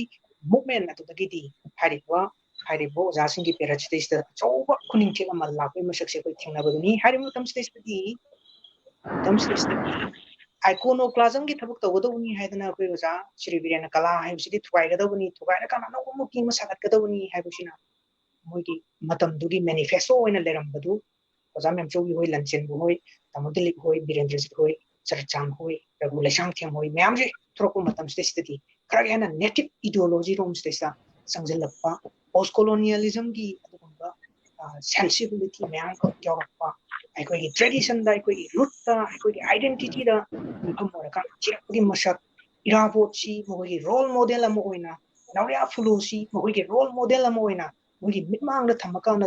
thamakanda maduna mogi thamogi layong du da yeriba kon shafudo madugi konthang oina thoglakpa yam phajaba literature gi masak am khaiba perachi ko nyam mek sing thanare thingnari hujik su haribo jasing si masing da khra lecture ga su mai tapla su tapna direction mathang dum pothorei mastesta hariba wakalon hariba masak sing se ko dum ubu pang mangak tani do moi mathang da lai boy ko ki mirol nai ko gi tamo vidyasagar na adagi di tamo keno na emojit na netrajit na moi contemporaries na uthori ko post se u pang yusna mo to pa mai man ne ko lo bu yai ko gi khongbadi yam pajana khongabani do tamo vidyasagar gi sharing sina mo hariba mirol sigi manung sida kitang top masakamani khongai bu mo se ekoi Manipuri saite khat natana prithivi gi literature ki movement haibusi epoch making oina kunai du gi hongai ba changes myam ka lenga klonda senbit londa kunai ronda hongai ba du masak myam na pirak pa shafu madu ga tosan naraga yansan naraga putorak pa du ba otopti oibam thokani na kunai da gi literature na lap na salaga leiba ya ki thabani na hongbam thoktana hongai bani haina lobusu yai adu hongi bu masak tu daida koina jingjaningbadi ujaningbadi literature gi universal oi ba haja batai literature gi universal koi ba apil lama to wangam ba potu ga loina na ai khoi gi uniqueness oi ba photo haphanning bagi amadi hapam thokgi mathau dune ina panjaningi bse haibati nungsiba apamba taibang panbu konsen bungamba humanism gi wapam masi oi taraga su masi ne ko universal appeal ma to taraga su madugi photo ko na kupsan na nei naraga yeng pum matam dadi Manipuri nes oi ba adugumba nungsi bagi masak ko gi identity yawa ko gi root yawa ko gi tradition ga samna ba ko gi mahusha dagi lejere ba dugum liklam do madugumba ariba marudo madudagi hokolak pa no jening madugi masakam khap aduna ko gi universal oi ba photo da ꯑꯩꯈꯣꯏꯒꯤ uniqueness ꯑꯣꯏꯕ ꯄꯣꯠꯇꯣ ꯍꯥꯞꯄ ꯀꯥꯟꯗꯨꯗ ꯃꯥꯂꯦꯝꯒꯤ ꯐꯝꯕꯥꯛꯁꯤꯗꯩꯁꯤꯗ ꯄꯨꯊꯣꯛꯄ ꯃꯇꯝꯗ ꯃꯁꯤꯗꯤ ꯃꯅꯤꯄꯨꯔꯤ ꯁꯥꯍꯤꯇ꯭ꯌꯅꯤꯅꯦ ꯑꯩꯈꯣꯏꯗ ꯌꯨꯅꯤꯚꯔꯁꯦꯜ ꯑꯄꯤꯜ ꯑꯃ ꯇꯧꯕ ꯄꯤꯕ ꯉꯝꯃꯤꯕꯁꯤꯗꯩꯁꯤꯗ ꯃꯅꯤꯄꯨꯔꯤ ꯅꯦꯁ ꯑꯣꯏꯕ ꯄꯣꯠ ꯑꯃꯈꯛ ꯌꯥꯎꯔꯤꯅꯤ ꯍꯥꯏꯕ ꯄꯣꯠꯁꯦ ꯍꯥꯏꯗꯤ ꯃꯇꯣꯝꯗꯒꯤ ꯍꯥꯞꯄꯛꯀꯗ꯭ꯔꯥ ꯍꯥꯏꯅ ꯈꯜꯂꯦ ꯁꯣꯝ ꯅꯥꯀꯟꯒꯤ ꯃꯤꯠꯌꯦꯡꯁꯤꯗꯩꯁꯤꯗ ꯕꯤꯗ꯭ꯌꯥꯁꯥꯒꯔꯒꯤ ꯏꯀꯣꯟꯕ ꯁꯩꯔꯦꯡꯒꯤ ꯂꯥꯏꯔꯤꯛ ꯑꯣꯏꯅ ꯂꯩꯔꯤꯕ ꯑꯩꯈꯣꯏ ꯑꯦꯀꯥꯗꯃꯤ ꯑꯦꯋꯥꯔꯗꯁꯨ ꯀꯩꯅꯣ ꯐꯪꯈꯤꯕ ꯈꯨꯡꯒꯪ ꯑꯃꯁꯨꯡ ꯔꯤꯐ꯭ꯌꯨꯖꯤꯁꯤ ꯃꯗꯨꯒꯤ ꯄꯣꯠꯁꯤꯡꯗꯨꯗꯩꯗ ꯌꯨꯝꯐꯝ ꯑꯣꯏꯔꯀꯥꯟꯗ ꯃꯥ ꯆꯪꯁꯤꯜꯂꯛꯄꯅꯤ ꯍꯥꯏꯅ ꯑꯩꯗꯤ ꯂꯧꯖꯔꯤꯕꯅꯤ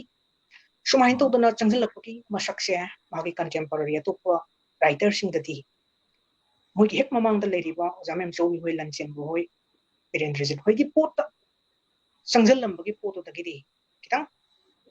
ꯑꯇꯣꯞꯄ ꯃꯥꯏꯌꯣꯟ ꯑꯃꯗ ꯆꯠꯈꯤꯕ꯭ꯔꯥ ꯍꯥꯏꯕ ꯄꯣꯠꯁꯤꯃ ꯑꯩ ꯊꯝꯖꯅꯤꯡꯉꯤ ꯃꯁꯤꯒꯤ ꯑꯐꯕ ꯐꯠꯇꯕ ꯗꯣꯁꯀꯨꯝꯕꯒꯤ ꯄꯣꯠꯇꯨꯗꯤ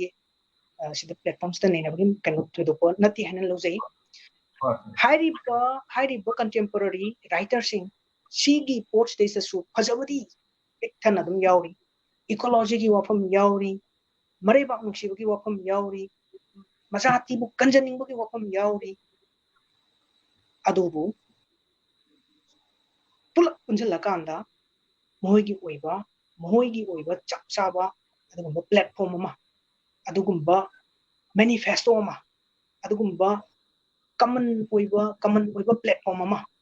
साई ओजा श्री वीरेन की कंटेम्पररी ने सागत पिरम बदमाइन तौना जोगी लंचेन ब वीरेंद्रजीत दिल कोई पेरना सागत पिरम बदमाइन तौरदना हारिबो राइटर सिंह सिगी प्लेटफॉर्म अमा सब चाना कोइन हौजी मो याम पोंग साना सेरिंग इनरिबो ओरिम चा इनरिबो दुगुम राइटर सिंह नि अदुमक्की कोइनदी हौजुमक्की कोइनदी ओ फंग्री हैन लोगुन सुगदरा हैन खल्ले तबो ꯑꯩꯈꯣꯏꯒꯤ ꯏꯕꯒꯤ ꯂꯝꯁꯤꯗꯩꯁꯤꯗꯗꯤ ꯃꯊꯪ ꯁꯨꯝ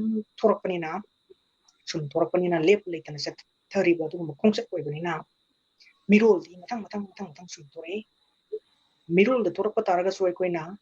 ꯂꯤꯇꯔꯦꯆꯔꯒꯤ ꯃꯨꯚꯃꯦꯟ ꯍꯥꯏꯕꯁꯤꯗꯤ ꯃꯤꯒꯤ ꯃꯤꯔꯣꯜꯗ ꯈꯥꯏꯕ ꯌꯥꯕ ꯆꯍꯤꯗ ꯈꯥꯏꯕ ꯌꯥꯕ ꯄꯣꯠꯇꯤ ꯅꯠꯇꯕꯅꯤꯅ ꯍꯥꯏꯔꯤꯕ ꯔꯥꯏꯇꯔꯁꯤꯡꯁꯤꯒꯤ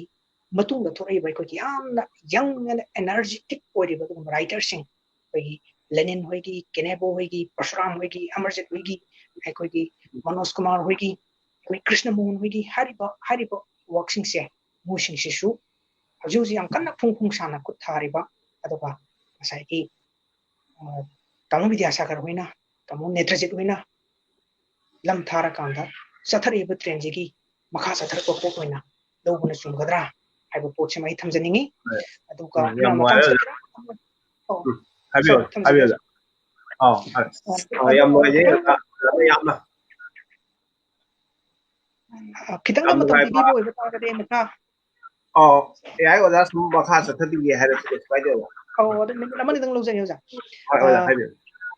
सुमाइन तौदना अखोइना सथरइबा पोट्सदैसिदा हौजिकसे अखोइना येंबा यारिबा अतोपा पोट अमदि ngasagi हाइरिबा राइटर सिंगसे मतमगी ओइबा application mayam khak dugum technology mayam khak si sizinabda hendongna khuloi dugumba writer sing ni haina lobi yai meming panjari ba writer sing sinataba masing yang raba manipur gi writer mayam khak leiri adubu mohoigi maraktagi larik ama phongba ani phongba su yaure aduga larik phongdriba writer mayam khak su leiri ada yamna matamna purakpa hongba hijabatai matamna purakpa hongba hijabatai अखोई Facebook ता Instagram दा WhatsApp ता sharing इबा मोगी उंगी वाखलोन दु फुंदोक्तना literature की pitch अमा ओइना अखोई फुंदोक्पा दुगुंबा writer खरसु थोरे हाइरे बुसिंग स्टेस्टा एंड बुक्सेल सेंगना थमजनिंगबदी अखोइना अदुगुंबा फेसबुक ता अदुगुंबा हजिकी मीडिया मयाम स्टेस्टा इरिबा खोलिबा मयाम से अखोई लारिक ओइना कंपाइल तोरगा निथिजना फुंदोक्पम खक्सु सांगी मौददा अखोइगी नुसिग्रब मरुप मपांगसिंगदुना कनागुंबा आइगी शेरिंग इजरिबा मिदुगी करगुंबा राइटिंग दु इजरिबा मिदुदे एप्रिसिएशन खरा नंगिसे फजरे नुंगाइरे को ले हाइदना फंगमबसु याइ नत्रगना नुंगाइते को कि हाइदना थौदबसु ओरंबे याइ अदु वाइना हाइजनिंगबुदी प्रेजेंट लिटरेरी सिनारियो स्टेसदा अखोइना कितां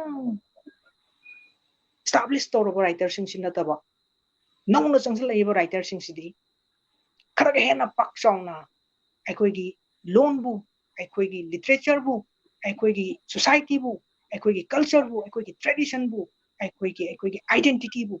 ꯃꯁꯤ ꯃꯅꯨꯡ ꯆꯦꯠꯅ ꯈꯪꯉ ꯀꯥꯟꯗꯨꯗꯩꯗ ꯌꯥꯝ ꯁꯤꯔꯤꯌꯁꯅꯦꯁ ꯑꯃꯒ ꯂꯣꯏꯅꯅ ꯌꯥꯝ ꯁ꯭ꯇ꯭ꯔꯒꯜ ꯇꯧꯔꯕ ꯃꯇꯨꯡꯗꯩꯗ ꯊꯋꯥꯏ ꯌꯥꯎꯅ ꯂꯝꯁꯤꯗꯩꯁꯤꯗ ꯑꯩꯈꯣꯏ ꯏꯄꯥ ꯏꯄꯨ ꯂꯤꯛꯂꯝ ꯃꯁꯛ ꯈꯪꯅ ꯁꯩꯔꯦꯡꯁꯦ ꯈꯨꯠ ꯊꯥꯔꯒꯗꯤ ꯑꯗꯨꯒꯨꯝꯕ ꯋꯥꯔꯤꯃꯆꯥꯁꯦ ꯈꯨꯠ ꯊꯥꯔꯒꯗꯤ ꯅꯣꯚꯦꯜꯗ ꯄꯨꯊꯣꯔꯛꯑꯒꯗꯤ ꯈꯔꯒ ꯍꯦꯟꯅ ꯃꯁꯛ ꯊꯣꯛꯄ ꯈꯔꯒ ꯍꯦꯟꯅ ꯃꯃꯜ ꯂꯩꯕ ꯈꯔꯒ ꯍꯦꯟꯅ ꯃꯔꯨ ꯆꯪꯕ ꯍꯥꯏꯖꯕ ꯇꯥꯏ ꯑꯗꯨꯒꯨꯝꯕ ꯋꯥꯛꯁꯤꯡ ꯑꯣꯏꯒꯅꯤ ꯍꯥꯏꯗꯅ ꯑꯩ ꯊꯝꯖꯅꯤꯡꯉꯤ ꯑꯗꯣ ꯃꯥꯏꯀꯩꯁꯤꯗꯩꯁꯤꯗ ꯑꯩꯈꯣꯏꯒꯤ ꯍꯧꯈ꯭ꯔꯕ ꯃꯇꯝꯒꯤ ꯏꯄꯥ ꯏꯄꯨꯁꯤꯡꯗꯨꯅ ꯌꯦꯡꯉꯝꯃꯤꯕ ꯃꯤꯠꯌꯦꯡ ꯍꯣꯠꯅꯔꯝꯃꯤꯕ ꯃꯍꯨꯠꯅ ꯊꯤꯖꯤꯜꯂꯝꯃꯤꯕ ꯃꯑꯣꯡ ꯃꯤꯅ ꯀꯔꯤ ꯍꯥꯏꯈꯤꯒꯗꯒꯦ ꯍꯥꯏꯅ ꯈꯟꯕ ꯋꯥꯈꯜ ꯑꯃꯒ ꯂꯣꯏꯅꯅ ꯀꯔꯤꯒꯨꯝꯕ ꯑꯃꯇꯪ ꯐꯣꯡꯗꯣꯛꯄꯗꯨꯗ ꯌꯥꯝ ꯆꯦꯛꯁꯤꯟꯅ ꯌꯥꯝ ꯃꯃꯜ ꯂꯩꯅ ꯍꯟꯖꯟ ꯍꯟꯖꯟꯅ ꯇꯛꯊꯣꯛꯑꯒ ꯍꯟꯖꯟ ꯍꯟꯖꯟꯅ ꯅꯥꯟꯊꯣꯛꯑꯒ ꯃꯣꯟꯊꯣꯛꯑꯒ ꯄꯨꯊꯣꯔꯛꯄ ꯑꯗꯨꯒꯨꯝꯕꯒꯤ ꯄꯣꯠꯇꯨꯗꯤ ꯍꯧꯖꯤꯛꯀꯤ ꯄꯨꯛꯅꯤꯡꯗ ꯐꯥꯎꯔꯛꯄꯗꯨ ꯐꯣꯡꯗꯣꯛꯑꯀꯥꯟꯗꯨꯗꯩꯗ ꯏꯔꯤꯕ ꯆꯍꯤ ꯈꯨꯗꯤꯡꯒꯤ ꯁꯩꯔꯦꯡꯒꯤ ꯂꯥꯏꯔꯤꯛ ꯑꯃꯃꯝ ꯐꯣꯡꯒꯗꯧꯕꯅꯤ ꯋꯥꯔꯤꯃꯆꯥꯒꯤ ꯂꯥꯏꯔꯤꯛ ꯑꯃꯃꯝ ꯐꯣꯡꯒꯗꯧꯕꯅꯤ ꯍꯥꯏꯔꯣꯝꯗ ꯂꯥꯏꯔꯤꯛ ꯃꯁꯤꯡ ꯌꯥꯝꯕꯔꯣꯝꯗ ꯆꯪꯁꯤꯟꯈꯤꯕ ꯇꯥꯔꯒꯗꯤ ꯑꯩꯈꯣꯏꯗ ꯗꯔꯀꯥꯔ ꯑꯣꯏꯔꯤꯕꯗꯤ ꯀ꯭ꯋꯥꯟꯇꯤꯇꯤꯗꯨ ꯅꯠꯇꯦ ꯀ꯭ꯋꯥꯂꯤꯇꯤꯗꯨꯅꯤ ꯍꯥꯏꯕ ꯄꯣꯠꯁꯤꯃ ꯑꯩ ꯃꯌꯥꯝꯒꯤ ꯄꯨꯛꯅꯤꯡ ꯆꯤꯡꯁꯤꯟꯖꯅꯤꯡꯉꯤ ꯁꯤ ꯍꯥꯏꯗꯅ ꯑꯩꯅ ꯃꯌꯥꯝꯅ ꯇꯧꯔꯤꯕ ꯏꯔꯤꯕꯁꯤꯕꯨ ꯑꯩ ꯄꯨꯛꯅꯤꯡ ꯊꯧꯊꯖꯕ ꯅꯠꯇꯦ ꯃꯁꯤꯡ ꯌꯥꯝꯅ ꯊꯣꯔꯛꯄ ꯍꯥꯏꯕꯁꯤꯗꯤ ꯌꯥꯝ ꯂꯥꯏꯕꯛ ꯐꯕꯅꯤ ꯃꯁꯤꯡ ꯌꯥꯝꯕꯗꯨꯗꯒꯤ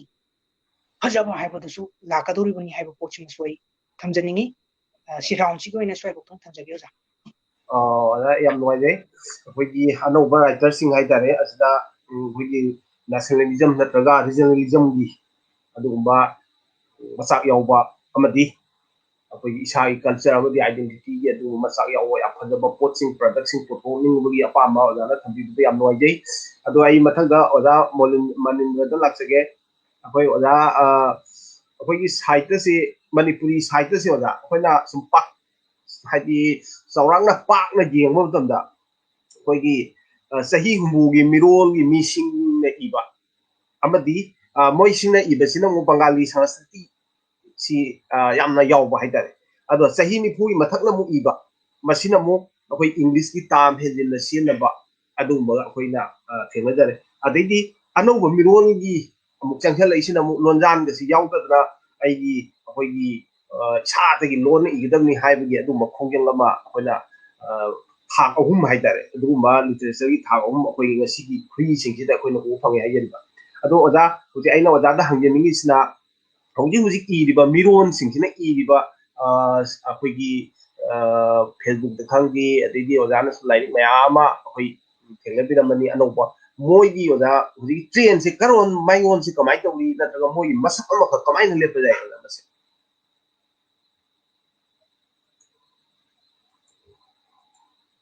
ꯑꯣꯖꯥꯒꯤ ꯁꯥꯎꯟꯁꯦ ꯑꯟꯃ꯭ꯌꯨꯠ ꯑꯝꯇ ꯇꯧꯕꯤꯌꯨ ꯑꯩꯒꯤ ꯈꯣꯟꯖꯦꯜꯁꯤ ꯇꯥꯕꯤꯀꯣ ꯇꯥꯖꯔꯦ ꯇꯥꯕ꯭ꯔꯥ ꯇꯥꯕꯤꯕ꯭ꯔꯥ ꯇꯥꯖꯔꯦ ꯑꯩ ꯈꯤꯇꯪ ꯑꯩꯁꯨ ꯊꯝꯖꯒꯦ ꯑꯩꯈꯣꯏꯒꯤ ꯀꯩꯅꯣꯁꯦ ꯃꯅꯤꯄꯨꯔꯒꯤ ꯁꯥꯍꯤꯇ꯭ꯌꯒꯤ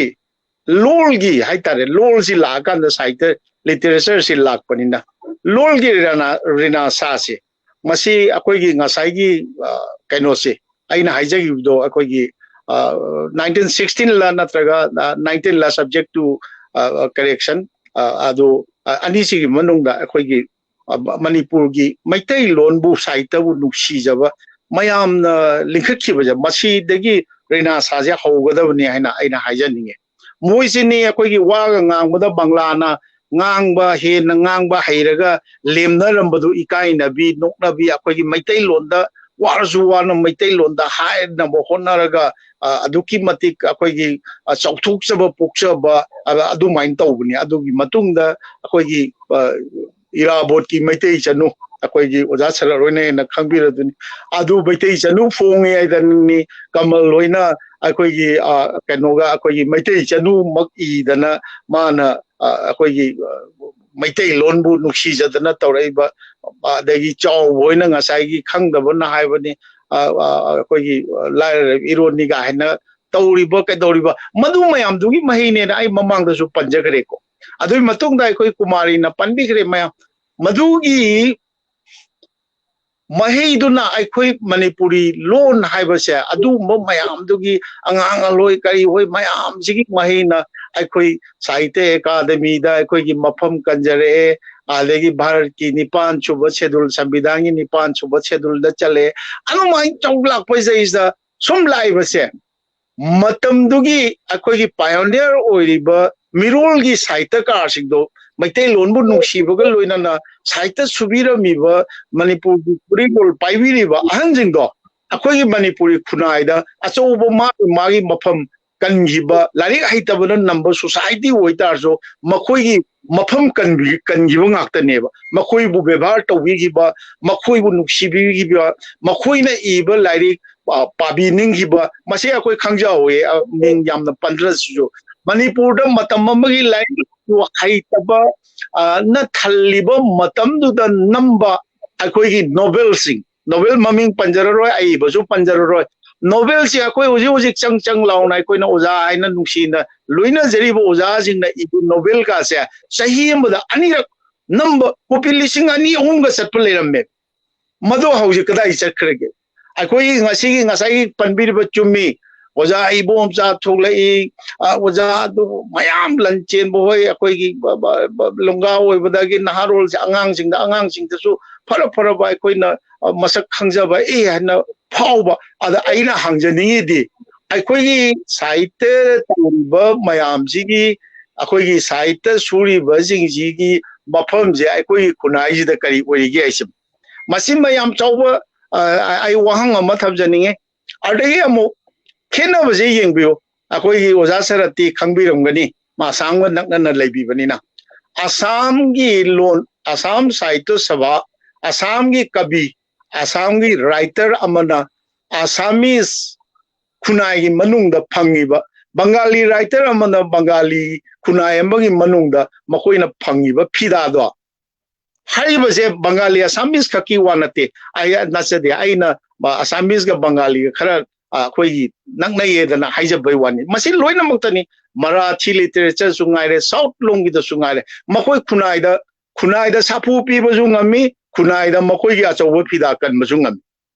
अदो अखोई दि कदाइ लेरके अदु वन 1924 दा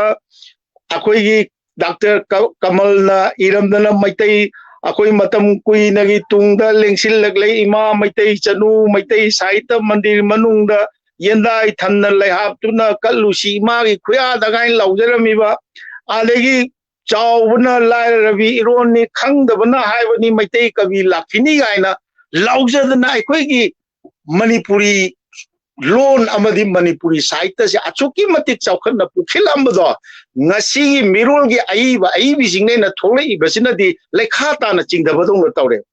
masi haijabagi khudamam ka ai pijage masak maming panjaroi yamna popular oiba aibani mayamna bevhar tawna biba aduna no mai ngon da wari sabada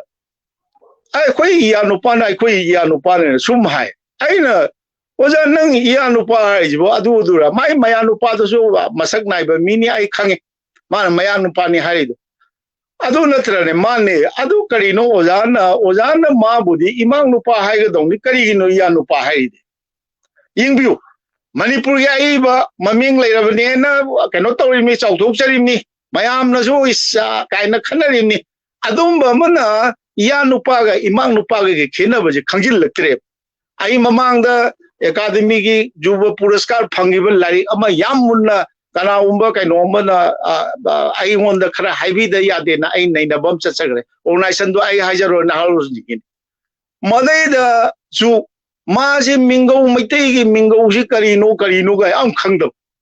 आलेगी Meitei loan से खंगद्रे हौजे खंगद्रे हौजे की आई बिसिंग ने गाय तौरिबा यंगबिउ आइना याम नुंगाइजदबा अखोइगी आई बि याम थवाय यावबसिंगना याम फजबा याम लेमदरो मनुंगदा मोय मसेन भाई गाय कौनरी आदे अखोई याम नुसीबा मैतै लोनगी इता गायबा अखोई कैनोसी मांगन दोरिम सुमाय तौदना अदे हौजेकी ट्रेजिदि माना ममांगैदि बांग्ला गी मयेक यालंबा संस्कृत की हिंदी की यालंबदु तंगाई फदबैने अखोई लेजदबैन अखोई लोनजे अखोई न उबा फंगबा अखोई न लांबा फंगबा अखोई ग लोइना रखपा अखोई की एनवायरनमेंट अखोई की छागुन रखपा पोसक खुदिंग मकी ममिंग से अखोई याम लै yengbiu maite lon si kyamu yam ngasai gi khut hamba mai taba kon phengba phi suba adegi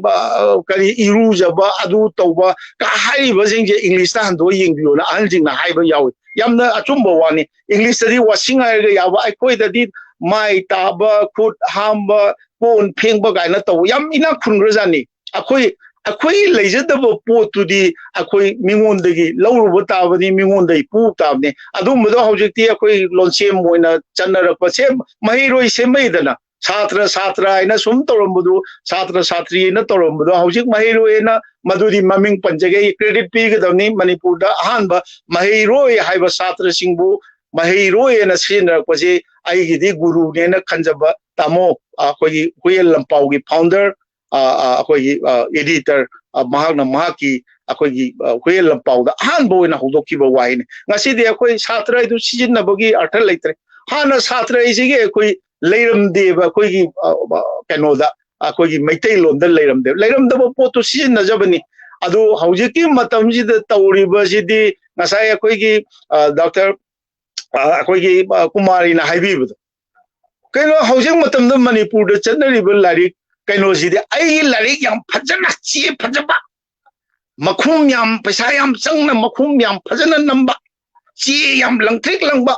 manung da kari banani iri khangnadab aina iri larik woi putho yi kari no yi khangdab larik phongboda chaba hauna mi yam tinba tanaba khuba wawa khunaba alaidi larik masak tai neba amak paurani anga ko ai kitang haijagi ge masi pikhara pen haijagi ge tanjasi lorga adi khuba wawa khunaba adugi phibum da leire aduga loan gi dudi akoi anti akoi bengali hindi adagi sanskrit anti oibagi feeling dugi wani adu feeling je masi aran ba thabak ni akoi kainogi ai sanskrit sogochabugi wanate akoi da leitaba potudi areibadi semdoga yam phajana sembaba semdorakpada natai chadrabdi ngasi tan charingai da haijogi silver jubilee bu lupa phudong bai tawrei ko lupa phudong bai je aseng baje kasarom da yahudorakpa male manipur da haina dringai da kasarom da akoi loan sem baje yam taw lupa phudong ba hai ta gadi chap chana lupa tappo pa haiban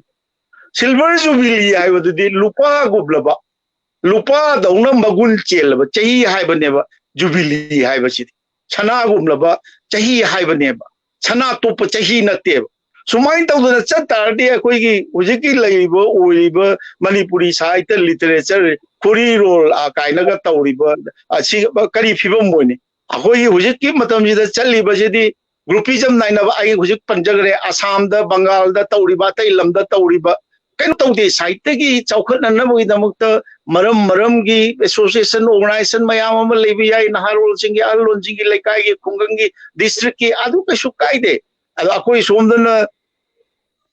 akoi mayol chumbigadaba sahitya parishad aina ama leiba sinaida laidona khannarakpa sahitya parishad ngasi sidana leire lekai da magi kaino tawdana award linkhatnadana kaidorga adagi saireng saidinaba tawrga saidinaba da microphone da pairaga saireng thiraga saireng hairaba saireng iba hairaba sakpa yagadoribro wari macha gi kaino pabada wari macha mathoga mayam mamangda wari macha paraga wari macha iba sakpa yadoribro masini haujiki leiriba train che khwadi laibak thibadi akoi kumari na dr kumari na panbigiba manipur gi phara naharol bauba emoji phau konbiri emoji hoi adagi netraji thawam do anoba bu thoktre atai leiri adu atai kayam ju leiri moi jingji mafam ji kadai leiri gesi masya ai khoina hauji chaliba modern ai khoi hoji ki present manipuri literature gi trend jina neba masi yam asoibani adu eterni masi ji chatare khoi future kai do oidon sahitya gi academy award to di chahi khudingi phangni akoi khangjagre sahitya academy na pive award ta yamna natai chadaba si kayarak thengna ka yamna natai chadaba masumba se tholoidabne masi literature bu nung manipuri sahitya bu nuksibiba manipuri loan bu nuksibiba khudingmangna masumba se thoktanaba honabi gadamne kadai dai no paisa paiba amana paisa pairaga paisa kallaga sahitya thawai yauba hekta chingba yarabro masini aduna ai loisenjarage aduna masugumba train sida aikoina sum chathadana leitagadi Manipuri literature is it will be nowhere. Ado adegi amaronda angasai Hodamba na haibigi da amtang yam no shijabam ka hajak Manipuri sahitya sida kayamu yamna ahanjing sida na akoigi 1960 ni exactly to be exact Manipuri sahitya parishat tegi Imphal lagi akoigi aiga Dilbir Sharma Shastri hoi kari hoi moi mari manga chatlaga Assam da akoigi samnana hona biramus madudagi tam laga ngasi di pau phone hanadi samnaram nati yengbiu 80s gi matam da phongba Assam lom da Tripura lom da phongba lairik sing akoi lon bo phongnaramdi lam dugi khena bo oina laibam dugi khena bo oina londa da puda da khara khena baduna atop adudi khena bom thopani adu khangna ragani site gi through dagi khangna ragani koina yam nongai doise adu natabda akoi pau phongnaramdeba Bangla mayekta iba Bangla Assamese mayekta iriba akoigi maitai lonja akoigi kanogi akoigi Hindi gi ucharon Hindi gi ka Devanagari gi ucharon da pagani parakpo matamdadi ka haiba pau phongnaram deba haujikti chamanare haujikti kasara iba leitre Tripura iba leitre kano samlungi Guwahati rungi haiba leitre yam phajana kano tawre aduna akoi yamna chungsinnaba ma changi aduga Chairing Ibiriba Kanguna, Masagi, Dr. Kumari na Habiba, Larik Yam Puto, Chahim, the Chahi Pudding, Larik Punga, the Tokyo, Larik to Maman Yam Sang Pungiganova, Yingbu sit train that's carried the Chapiba Matam, the Lupa Subnagi Lupa Tarapi, but Prem Changi, Wari Masamani, Yawa, Chichi, the number like Kanotorongani. Mado Prem Changi, Wari do Pazaning, but mean a lady never Pesha Paida Mina. I don't mind them not saying like to. Saying I was on Nilakantagi Larry, I Punjagi, Tamo, Sonigi Larikse, Kongsa Punjagi, population and in a me, Yam Hong, the Chesu Pate, Pazupazade, population and Ido Konagi Dana, Akoya Samba communication, Mayam Nungre. I don't mind them be over. Saying Pa neighbor Mili neighbor, saying Pazavai Kudo Kanga neighbor, saying Lilari Pung and Mamalupa Chani Tarani, Chi Pajabada Taurani, Adu Torga, Tobase, Masumasi, Toxi, Masi. Hujik Uriba Manipuri literature ki present canoni present akogi senioroni masi akoi loina mangna thadong minanaba semdong minanaba akoi honaba tai masi honna riugai di Manipur karino kaino sahitya parishad academy na award phang moina sponsor toba kaino akogi lam koiba chalerga sahitya ki aphau oiba yarabro masi gumbase akoi tokthokna seba puksel sengna adagi amuk lari amuk phong kanano khabar ga khara samnaba amana tawraga akoi usabam da kaino ma khallaga sapon noringa da khallaga adugi lari paru bada gaina ibasi puthok seba worthy of reviewing worthy of appreciation worthy of criticism bai karino khangna seba hausi wuri base yengbiu ko angang kaino amarasu tholaga sadugi lari kailaga tawra khabaram da magi khangna chanabugi through dagi lari kasi kaino tawra adai khabar da hape na adai Facebook ta kai da koi chai charani magi lari to kaino de lari pa thawa yaujaba literature thawa yaujaba ko loi paina lari se phong po khuding ma koi Pazai ji kamai to with anu phong like se chena lamai ma thak hangdoga randomly tarakpodo adu pabada like to gi magun khange paba yabado makhata pare paba yadabdo mayamam le ago keno mingol su mayam pitoki pangpi pitoki adona masumba hojiki uiriba present system ja masi akoi semdong minaba ma changi akoi Kumari Dr. Kumari gumba yamna convincing oiba akoina yamna akoi steam highly extremely low ba makhoi gumba khara vocal oiba machang vocal oidragadi akoi Manipuri literature se akoi hingroi ahalman jingna thambiram ba mayam do akoi pungmang mangani kadai da akoi khunai sida ngasai gi panbiri ba aphau ba akoi academy award pa dai mayam khangnari ba kedori ba oja ibo bisak khangde oja ibo mcha khangde Guru Birendra khangde kai akoi khunai sida kari mafam piba ngamage ba saita nuksi jabai koina machine ba luri di akoi sering panaba adagi wari macha panaraga saita thawai obudu nati ba adoni masi haita ge aduga mathongi round amuk le di kharaga mo haijage thank you yam padai tawa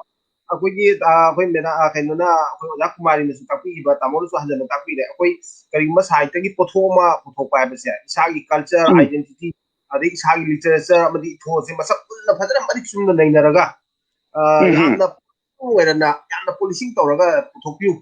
ꯄ꯭ꯔꯗꯛꯁꯟꯁꯤꯡꯁꯦ ꯍꯥꯏꯗꯤ ꯇꯍꯥ ꯌꯥꯝꯅ ꯆꯃꯣꯠ ꯈꯣꯏꯃꯣꯠꯅꯅ ꯄꯨꯊꯣꯛꯄ ꯌꯥꯝꯅ ꯃꯃꯜ ꯂꯩꯇꯕ ꯄꯨꯊꯣꯛꯄꯁꯤꯅ ꯑꯩꯈꯣꯏ ꯂꯤꯇꯔꯦꯆꯔꯁꯤ ꯃꯃꯜ ꯍꯟꯊꯅꯕ ꯃꯔꯝ ꯑꯣꯏ ꯍꯥꯏꯕ ꯌꯥꯝ ꯐꯖꯕ ꯃꯔꯤꯛ ꯆꯨꯝꯕ ꯋꯥꯐꯝ ꯊꯝꯕꯤꯈ꯭ꯔꯦ ꯑꯩ ꯃꯊꯪꯗ ꯑꯩꯈꯣꯏ ꯑꯣꯖꯥ ꯍꯣꯗꯥꯝꯕꯗ ꯂꯥꯛꯆꯒꯦ ꯑꯣꯖꯥ ꯑꯩꯈꯣꯏꯒꯤ ꯑꯁꯥꯝꯇꯁꯨ ꯅꯠꯇꯕꯤꯗ ꯃꯅꯤꯄꯨꯔꯒꯤ ꯑꯄꯨꯟꯕ ꯃꯁꯛꯁꯦ ꯑꯩꯈꯣꯏ ꯄ꯭ꯔꯦꯖꯦꯟ ꯁꯤꯅꯥꯔꯤꯑꯣ ꯍꯥꯏꯇꯥꯔꯦ ꯄ꯭ꯔꯦꯖꯦꯟꯒꯤ ꯂꯤꯇꯔꯦꯆꯔꯒꯤ ꯃꯁꯛꯁꯦ ꯃꯁꯤ ꯑꯩꯈꯣꯏ ꯑꯣꯖꯥꯅ ꯀꯃꯥꯏꯅ ꯇꯧꯗꯨꯅ ꯌꯦꯡꯕꯤ ꯃꯁꯤꯒꯤ ꯄ꯭ꯔꯦꯖꯦꯟ ꯁꯤꯅꯥꯔꯤꯑꯣꯁꯤ ꯌꯦꯡꯉꯒ ꯑꯩꯈꯣꯏꯅ ꯐ꯭ꯌꯨꯆꯔꯒꯤ ꯃꯁꯛ ꯑꯃ ꯑꯩꯈꯣꯏꯅ ꯂꯦꯞꯇꯣꯔꯤꯕꯅꯤꯅ ꯑꯩꯈꯣꯏꯒꯤ ꯄ꯭ꯔꯦꯖꯦꯟ ꯁꯤꯅꯥꯔꯤꯑꯣꯁꯤ ꯑꯣꯖꯥ ꯀꯃꯥꯏꯅ ꯌꯦꯡꯕꯤ ꯃꯁꯤꯃ ꯁꯨꯝ ꯑꯣꯖꯥꯅ ꯍꯥꯏꯔꯞ ꯑꯣꯖꯥꯒꯤ ꯑꯣꯏꯕ ꯃꯣꯠ ꯑꯃ ꯊꯝꯕꯤꯌꯨꯅꯕ ꯑꯩ ꯂꯣꯜꯂꯣꯛꯆꯒꯦ ꯑꯣꯖꯥ ꯁꯔ ꯅꯦꯠꯇꯤ ꯈꯔ ꯅꯨꯡꯉꯥꯏꯇ꯭ꯔꯦ ꯑꯗꯨ ꯀꯩꯅꯣꯒꯤ ꯄ꯭ꯔꯦꯖꯦꯟ ꯁꯤꯅꯔꯤꯑꯣꯒꯤ ꯃꯇꯥꯡꯗ ꯉꯁꯥꯏ ꯑꯣꯖꯥ ꯀꯨꯃꯥꯔꯤꯅ ꯍꯥꯏꯈꯤꯕꯗꯨ ꯑꯩꯈꯣꯏ ꯁ꯭ꯀꯨꯜ ꯑꯣꯐ ꯊꯣꯠ ꯑꯃꯠꯇꯅꯤ ꯍꯥꯏꯅ ꯑꯩ ꯑꯗꯨꯝ ꯑꯍꯥꯟꯕꯗ ꯊꯝꯖꯒꯦ ꯑꯗꯣ ꯇꯣꯉꯥꯟ ꯇꯣꯉꯥꯟꯕ ꯃꯤꯠꯌꯦꯡ ꯀꯌꯥꯃꯔꯣꯝ ꯂꯩꯕ ꯌꯥꯏ ꯑꯗꯨ ꯇꯣꯉꯥꯟ ꯇꯣꯉꯥꯟꯕ ꯑꯦꯡꯒꯜꯁꯨ ꯂꯩꯕ ꯌꯥꯏ ꯑꯗꯨꯗ ꯑꯩꯅ ꯑꯣꯖꯥꯒ ꯉꯁꯤ ꯗꯤꯁꯀꯁꯟꯁꯤꯗ ꯑꯩꯅ ꯁꯦꯌꯔ ꯇꯧꯖꯅꯤꯡꯕꯗꯤ ꯃꯣꯗꯔꯟ ꯄꯦꯔꯤꯌꯠꯁꯦ ꯃꯁꯤꯒꯤ ꯃꯣꯗꯔꯟ ꯄꯦꯔꯤꯌꯠꯁꯤꯒꯤꯗ ꯑꯣꯖꯥꯅ ꯃꯃꯥꯡꯗꯁꯨ ꯍꯧꯔꯛꯄꯗ ꯍꯥꯏꯈꯤꯕ ꯑꯩꯈꯣꯏꯒꯤ pre independence and post independence ꯕꯨ ꯍꯥꯏꯔꯁꯨ ꯄ꯭ꯔꯤ ꯋꯥꯔ ꯑꯃꯗꯤ ꯄꯣꯁ ꯋꯥꯔꯕꯨ ꯍꯥꯏꯔꯁꯨꯀꯣ ꯑꯅꯤꯁꯤ ꯏꯃꯥꯟ ꯃꯥꯟꯅꯕ ꯄꯣꯠ ꯑꯃꯅꯤ ꯄꯣꯠ ꯉꯥꯛꯇꯅꯤ ꯑꯗꯨꯒꯤ ꯄ꯭ꯔꯤ ꯋꯥꯔ ꯑꯃꯗꯤ ꯄꯣꯁ ꯋꯥꯔ ꯍꯥꯏꯅ ꯑꯩꯈꯣꯏꯅ ꯑꯍꯥꯟꯕꯗ ꯈꯥꯏꯗꯣꯛꯑꯝꯕꯁꯦ ꯃꯁꯤꯒꯤ ꯃꯇꯝꯁꯦ ꯉꯁꯤꯗꯒꯤꯅ ꯆꯍꯤ 10-20ꯒꯤ ꯃꯃꯥꯡꯗ ꯑꯗꯨꯃꯥꯏꯅ ꯈꯥꯏꯗꯣꯛꯑꯝꯕꯅꯤ ꯑꯗꯨꯅ ꯑꯩꯈꯣꯏꯒꯤ ꯀꯩꯅꯣ ꯐꯥꯎꯕꯗ ꯑꯉꯟꯕ ꯃꯇꯝꯒꯤ ꯔꯣꯃꯥꯟꯇꯤꯁꯤꯖꯝꯒꯤ ꯄꯦꯔꯤꯌꯠꯀꯤ ꯃꯇꯝꯁꯤꯡꯗꯒꯤ ꯈꯤꯇꯪ ꯃꯈꯥ ꯀꯨꯝꯊꯔꯛꯄ ꯑꯩꯈꯣꯏ ꯑꯣꯖꯥ ꯃꯤꯅꯤꯀꯦꯇꯟ ꯍꯣꯏ ꯀꯔꯤ ꯍꯣꯏ ꯇꯧꯔꯒ ꯃꯇꯨꯡꯗꯅ ꯑꯩꯈꯣꯏꯒꯤ ꯀꯩꯅꯣ ꯍꯣꯏ ꯑꯩꯈꯣꯏꯒꯤ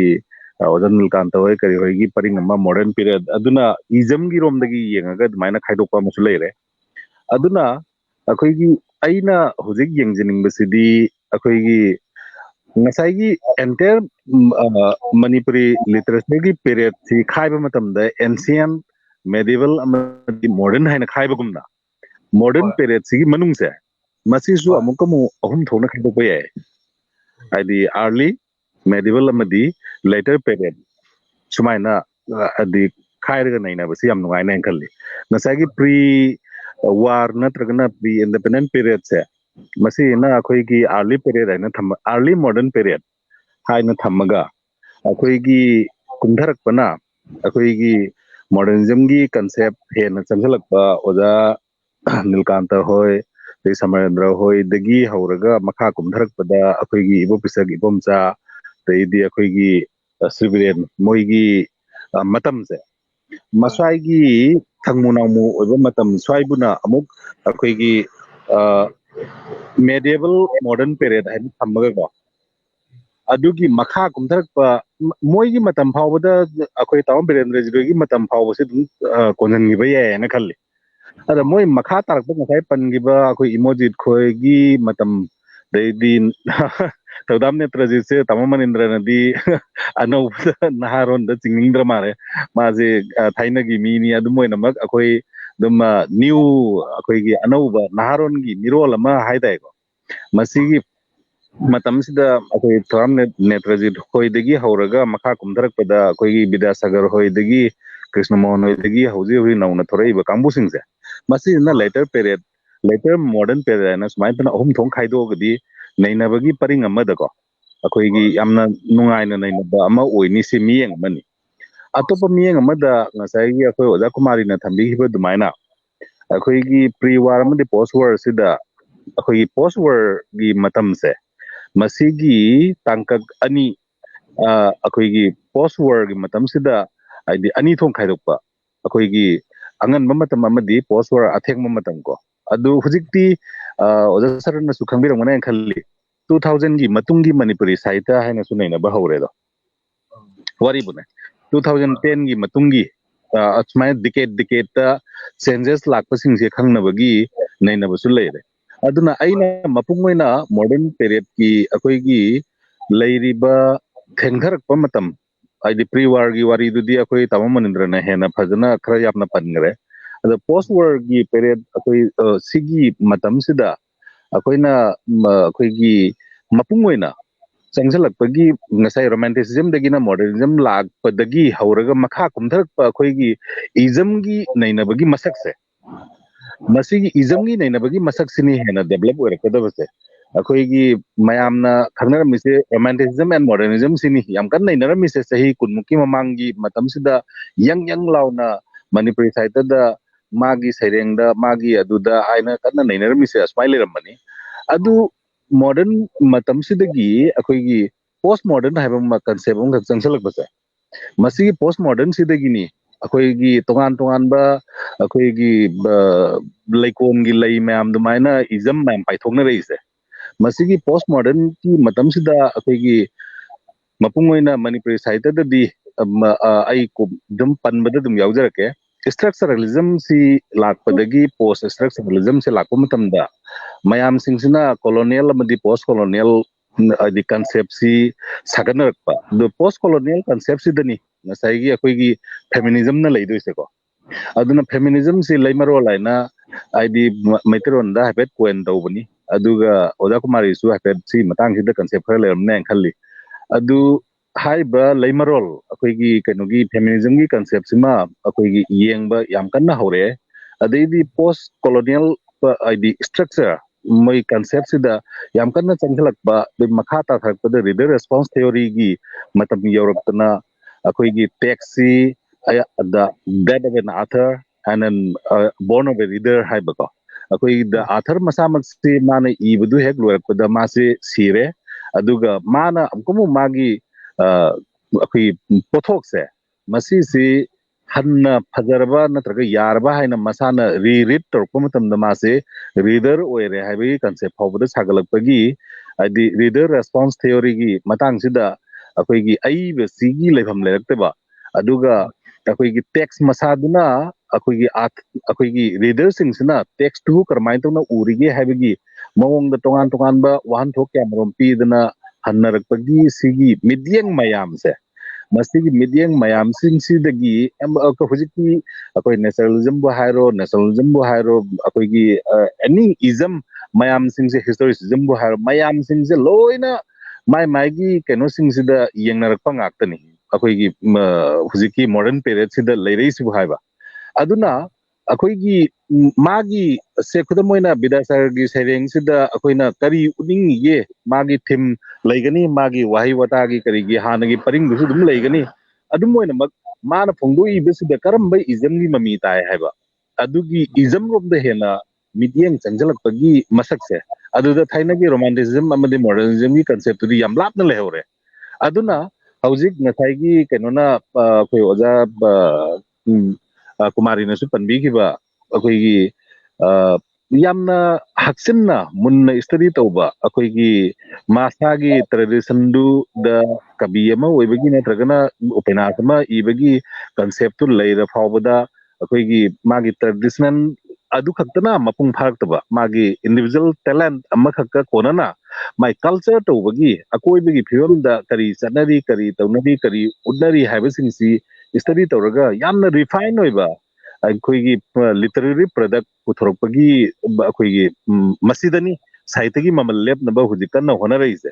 असिगी ममल लेपनबा होनरपसिदनी तामा मनिंद्र नंगसाइगी वही परेंग अमनि खक आहान बगी तो पारगा मखा तान पाथगदबदुन पाथरे मखा तान पाथरोइदबसिंगना तोगाना थमजनगरे आइसे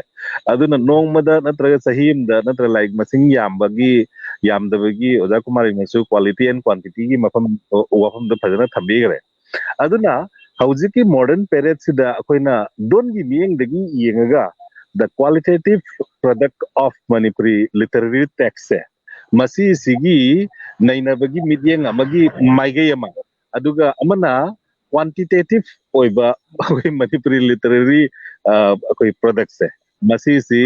येंगबगी पोदमा अदुना हयेंग क्वांटिटेटिव ओइबा मणिपुरी लिटरेरी प्रोडक्ट सिंगसिदी ओनली द क्वांटिटी दु द लेहौरगा मागी ममल लुदे फंगबंगमदना मपुनसिदु याम तेलगा तोखि हौजिक तौनरिसु हायबको अदुगा ngasai quality leiba pot adudi magi mamal si sapsana lepa ngamna bagi da magta ekhoi critic singi hujik si yam chawba reader singi haitare critic haira roige matang si dai reader haijarage reader singi yam chawba akhoi kaino male reader se somna khaktagi apa ba reader khaktana te parga waklon phongdokpa adumba reader makhal magi darkar leire akhoi manipuri literature sida aduna akhoi creative writer singdita nataba akhoi reader who express Leaders matam. his or her thought reader se masigi reader se karamba reader no aida reader se makhal yami chumna aina nungai jana bagi pajarga tumina dum leijaba ko se khudamoina tongan tongan journal sing natragana paper de irakpa sahitya gi latam sing natragana article sing pajaraga yumburembi amana ne khudingi magi potha matamda pajabase magi makhal gi reader se sumna khattagi nungai jana bi masa nungai jana gi pajabane ko akoina hujik daka leire ba reader se karama makhal gi noida paraga madugi mamal lebna bugi namta afa phokta phongduiba adu makhal gi reader do koi daka leire aduna ngasai akhoi taw manindra na yam kanna akhoi gi tanja se lahuraga haija hoge na yam kanna haigibedo ngasai mamal lep na bo honarak pa sing mana mathung ga pina rising se man power money power haibarom de hena yengjalakpa magi merit tu yam kanna wakhan thamakta ko akhoi nang ga khangnei adudi nang sumai dau thajalo ai sumai nangonda mana piba yabra yenge amta khanarake haiba ko organizational hujikti leader singsi amamamna puba matam hek thorakpa asi matam sida sahitya academy fawbada khudum mitin na taw manindra na haihudo yamna boldly hairabani haitay ko asigumba organization singsina natragana sahitya academy yauna makoina akoigi lyric singsi mamal lep nabo honor ko matada ngasai good reader singna hongdorakpa makoigi wakalon singse tongan ba midyeng magi tongan ba midyeng singsi akoina uraga literature duna literary product aduna magi mamal duna akoi sahitya sida akoigi haujik leiba miyoi punsi sida kyam naknana mana akoigi criticism se piri bage aduga akoigu karamna afaba pragati marga amada singnabo honaribage haibagi concept si yengaktana mi amanabu iragadi phajare angna tina chanaba paisa lupa paiba natragana yanabagi makhada akoigi ngasai nepotism kaina taunari sibo haiba masigi ism sina saitagi mamal si cham edichum na lak nabo honabada apan bakhradi soidana mayokna re haina akoigi modern matam sida ure adongpu thamoi sonthani ngai dileite matam punamakta aidi ko juk khuding makta ko aidi afaba ma de phata ba se dum leiba pot ngaktani adu mayam dugi marakta akoigi yamna oja kumari hoigumba natragana taw manindra hoisu lawba kanba adumba bolli lawba kanba adumba misakamani mayam singsina lawbagi su maige ma leiba tai ngasai gi reader wakalon phongdok reader sing du su leiba tai makoina chumna value du mamal du lepak tragadi saitagi masak se akoi khangdana leigadabane bako aduna aikoi gi thaudang si ngasai gi mi amana akoi gi literature akoi saitagi pothok ama puthoe haina hekta khallaga mana puthok pado akoina madui mamal se lepnabo honabagi kangbu ma yam pak chawba reader akoi gi society ma reader khunai ma akoi sengbatpagi tangai phadaba lei natragadi saitagi mayonje hauzik leiriba matawsida karam potpu kanagi lairikpu aikoina kyam phajana di khanna gadagi haise ngasai reader dugi makha pon ngani magi expression dugi makha pon ngane ba mana chumna masak taklak tragadi akoi thaina mangeda tamo kesam priya kumar gi lyric singsi magi matamgi critic singna phajana khangbi gide haibagi chumna khangbi gide khudamoina imphal da makhong lekom totna leiba critic singna aidi lomi gi lekom tot punsi do khangba hona de aina akoi tam person kesam piro kumar ne ai akoi unaba interview amada takpi gi wafam do adumaina ism sing khangdaba saitegi trend khangdaba aduga chanariba kaino sing si khangdaba masak sing se khangdaba mi singna saitegi product sing si masak lep no honor ko su asoiba aranba dum leigane ko masagi mingchat tanba pambadagi mi kharana makoigi akoi sereng lairik amabu review to matamda sereng ahum gak lokalaga magi whole like tugi masak tai na ta ga di madu soidana lalakane ko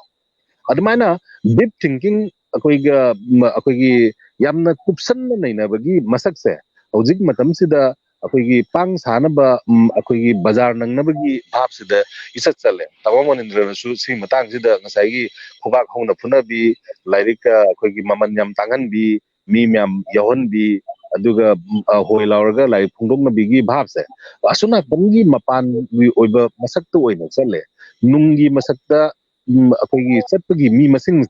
nongma nongmagi watharakpra haibagi pakatpa amasu leitaba nate haise ai thamjage no lan thambire marwaina akhoi Manipuri side ki mayon si sumho ke haiba taragadi akhoi creative leaders nataga constructive leader amadi good criticism paduma group criticism mayama akhoi taka oire haibasi amna chumba ofamni oda yam phadei arobada oda loira koisida oda yam kentakna matam su yamna akhoi si yamna lowre da kainuni होगी मणिपुरी साहित्य की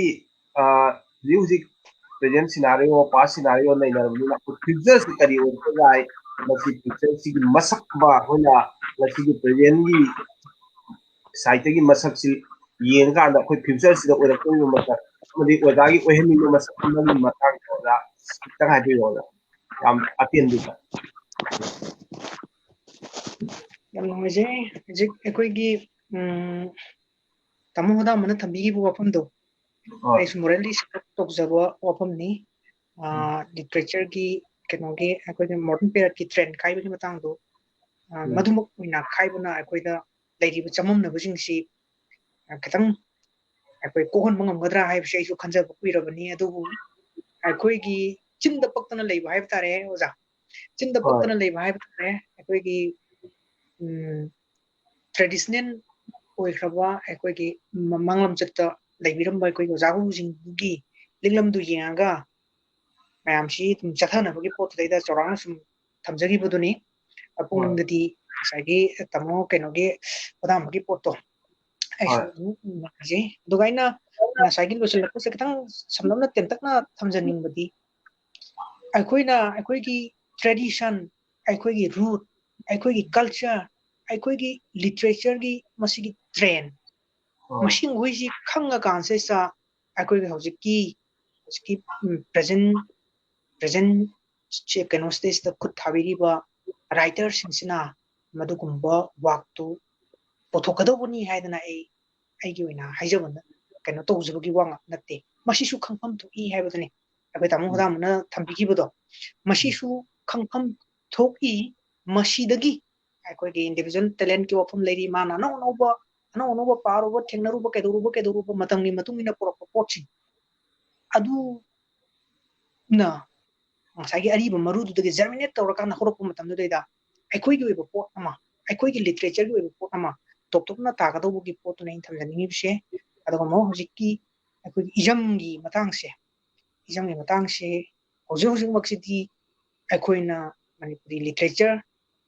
creative orabasu critical orabasu khut thajadana tawjadana mayam changjal libasida sida ekoi gi international gi world gi scenario ju masu ekoi kandokpa yadaba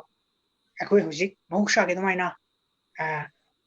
chingnai koi question basu umba lamsida sida aigi pukningda phaurakpa aigi thamoida phauriba aingonda aigi sensibility du da jairiba du pot madu express tawrakanda hekta sahityani haidana puthokpada madugi matamdum hojik natre haidana ai thamjaningi hojik ekoi onthokna chaukhallabo onthokna scientific dugumba technology modern technology gi scientific yam advance orba age amada dugumba matam amada leirabanina ekoi mafam sigi su oiriba hakthengariba ngasigi punsi sista thengnariba mayam si ga loina na prithvi gi oiriba pot singsiga ekoi tuna chalhaudragadi ekoi gi oiba mafam ma ekoi gi oiba pot gi mamal lama lepa yaroi dobagi phibam mada laabani sumaina laingai gi talaksida sida mo hujiki ekoi gi young writer singsigi nauna machin tungkhalaiba nauna larik puthoraiba nauna khut tharaiba adugumba ꯑꯏꯕꯤꯁꯤꯡ ꯑꯁꯤꯒꯤ writing sida makoigi oiba common platform ama hojik faubada aikoina machine haidana lepang amdribase machine haidana lepang amdriba masak simakna moigi masak oibra haibasi ai thamjaningi sigi phenomenon simak aikoigi postmodernism gi aikoigi fragmentation macet kaithar aiba masaksing madubu akona celebrate to hai tare hana aikoigi apunmi masak to deda aikoigi saktam si ngakadabani aikoigi lejeriba potsi masi kangadobani masi kaithar ena haidana aikoina madu tengthabagi ngonbagi afaba masak to uhenningbagi ningamdaba oibadi phangdaba oibadi oidraba oibdi yam uhenningsba madugi pandam phangdabadugi nungnangba pendaba khusaunaba madugi mayokta thoraiba adugu khonjel mayam yawba saitiki poto natab nangi de adu oire aigi su mashi oigadonina aikoigi su mashi gumbam leina nangi du fajadaba nati aigi su fajadrengo haibagi pot kumba ma da macet oina matam khara khakti oiba pot sing stage aikoin jenga koi pot kaisi ijam nongni maikai degi jeng tara boiti postmodernism gi concept mayam du khara dum yawra haidana du yengsu yaba yai haina khalli loina na aikoigi literature haibasigi creative writing katangdana mamal lepa value lepa yaroi criticism mamadi creative haibase hand in hand sanminar kan daida togumba literature gi portugi hena masak masu thokpa hengadoribani haibo humsimadi mayekna tarabani haibo thibadi akoi hojik phawbada manipurgi soil sidagi thoiba writer singsi creative writer ngakto oina tawi adusu nupidi masing kharaga mukka hena tangi aduga criticism gi lam sida istati akoi khut theptana pabada masingsi kusha masing lemhuguna yenra shumbagi yamna laibuk thiba tanja amasu oiri sigi jerex sa minute tang law yari ba laki jam tension diro da koi matam tension da aina sidesta kitang panjaning ba mana aikoigi nupi writer sing sigi poch desa aikoigi moigi consciousness feminine consciousness haibitare aikoigi moigi thamoida phawriba adugum wakhal moigi day to day life ta thengnariba adugumba punchiroli masaksing machine sing basingsi aikoigi nupa writer sing sina pongdokpada nupa writer sing du da phawdaba adugum pot kaisu sometimes yawi feminist criticism ni potai yang taragadi masigi jawram mafung mo lega doribani masigi potsi masu aikoigi nupi writer sing si masing likna lebanina madugi pak chawra potsi mai koina leiriba nupi writer amani ohum mani manga leiriba sigi potsi ste koina jengjabada mogi potu de ujaba phangbagi nungai jabaduni adubu masing yamna tohningbagi ikhawdumadi adum langjari chathariba phibam sida aikoina sahityabu nungsibiba literature manipuri literature bu nungsijaba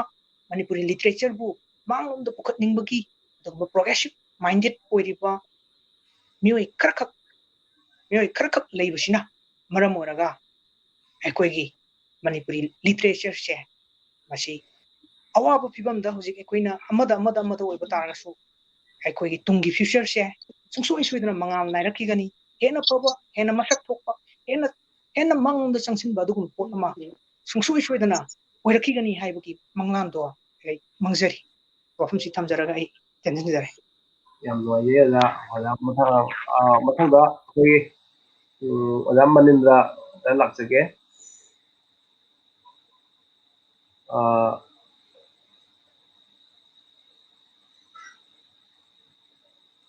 wala manindra ozagi aroiba wafam matang tendangna ai thabinaba oza malindra da ai laksake akoigi future gi oirakada masakse oza malindra future gi oirakada masakse masigi tentak pawaro lamtang ai thabinaba ai nolukseri hujiksi oza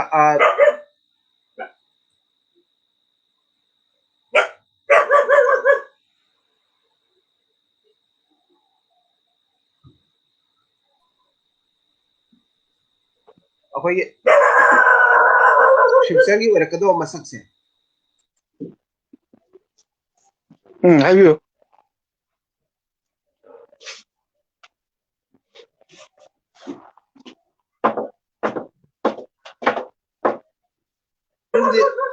Manipuri gi hujik laiba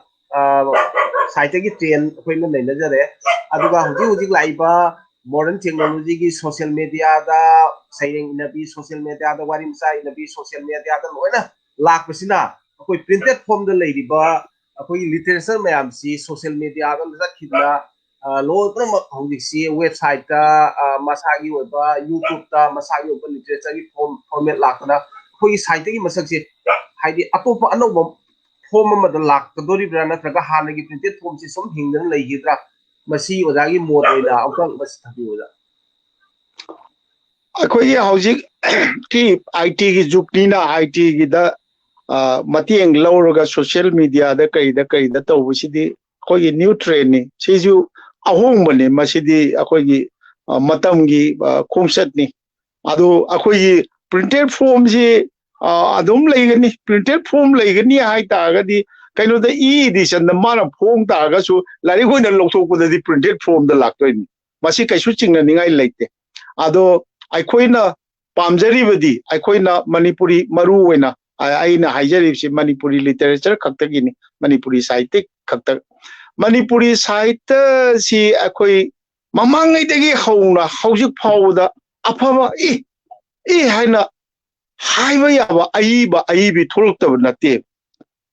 adum ahalon jingdai hauna ado aikoina pamjari badi adugumba tholokpado adugumba aibi singdo aikoigi manipuri khunai gi manung sidaisda makoigi mafamje kadai baw kalallawge sine masi akoi sahitya bu nuksibibani sahitya bu nuksijabani sahitya subani khorjai surimni kabini aibane na tholei ba aikoigi iran neba irang nate ba sahitya isi yam sengna ai yam samna haibda irang nate sahitya bu nuksibiba jingdo tasengna akhoi saireng sajinnabada laga tabiyo saireng ne na mafong maram khangdaba khare ira laga thoga pabadu natiyeba ado ngasi yengbiyo YouTube ta karida mayam yarongani atai lamgi urdu gi sairo sairi sing adagi atai lamgi kavita sing kari sing yamna highly mi lising tan pandal chu khandana wa tawnadana saireng tinariba akhoi di kadai akhoi saireng saidinnebadubo saireng thigadaба midudagi henba mising kaya tingena masi thon ningje thon janingdabagi wa kaktani aina thamjaningbadi akhoi sahitya gi afaba aibi thorakti haijaba natadi yamna thawangba keno tawri ado thawangba akhoi hujiki keno tawriba mayamjina akhoi gi kari haitare ising phanda lubo orajo lekhong graph chilade aneiba oibagi type tu ni aneiba singna adum tawgi masi thoktanaba akhoi maru oina akhoi gi inau haijage Dr. ND Hodamba jaigidi yamna nuksinabani lausu launaba chaisu chainaba ado moise akhoi gi site gi laiba Manipuri mapanda laiba train jet seisa lamjing ba ama oibi gadabni acho oibi yusin oibi gadabni oibam jutoi akoi somda Kumari hoi lere ataidi toinabu panjaning de adu akoina yam asa saujaba mohoina mayon je chumnabo honabi gadabni aduga saityabu ta sengna puksel sengna nuksijaba mayamum leba leite haina haibigno ai khudam amkak pijage akoigi imanaba amkak saireng paba yam thoi yaujaba mana aingon dai o ma ai saireng larik ayamba maonda pi ado mana hai kaino saireng larik anobo thole leigen to hangdo lupa chani ekta thaleram karo mai tawrino ade leirure pabaju yade ado lupa nifu yankaida piba saireng si phongna drabra na aingon dang tasengna aigi iriba product se aina aibu sengna haijau taragadi aine ijariba saireng do mina paning hanana oi dongte mammo hongam bitai ahanba ko ichi phajaba tanaba natab agi saireng do phajam tai adegi loina akoi kainongwam ga haijage मियोबगी पुंसी ऐसे चाबदगी थकपदगी सेटपदगी लेपदगी लोइना ngang sakpoi ऐसे कोई कनो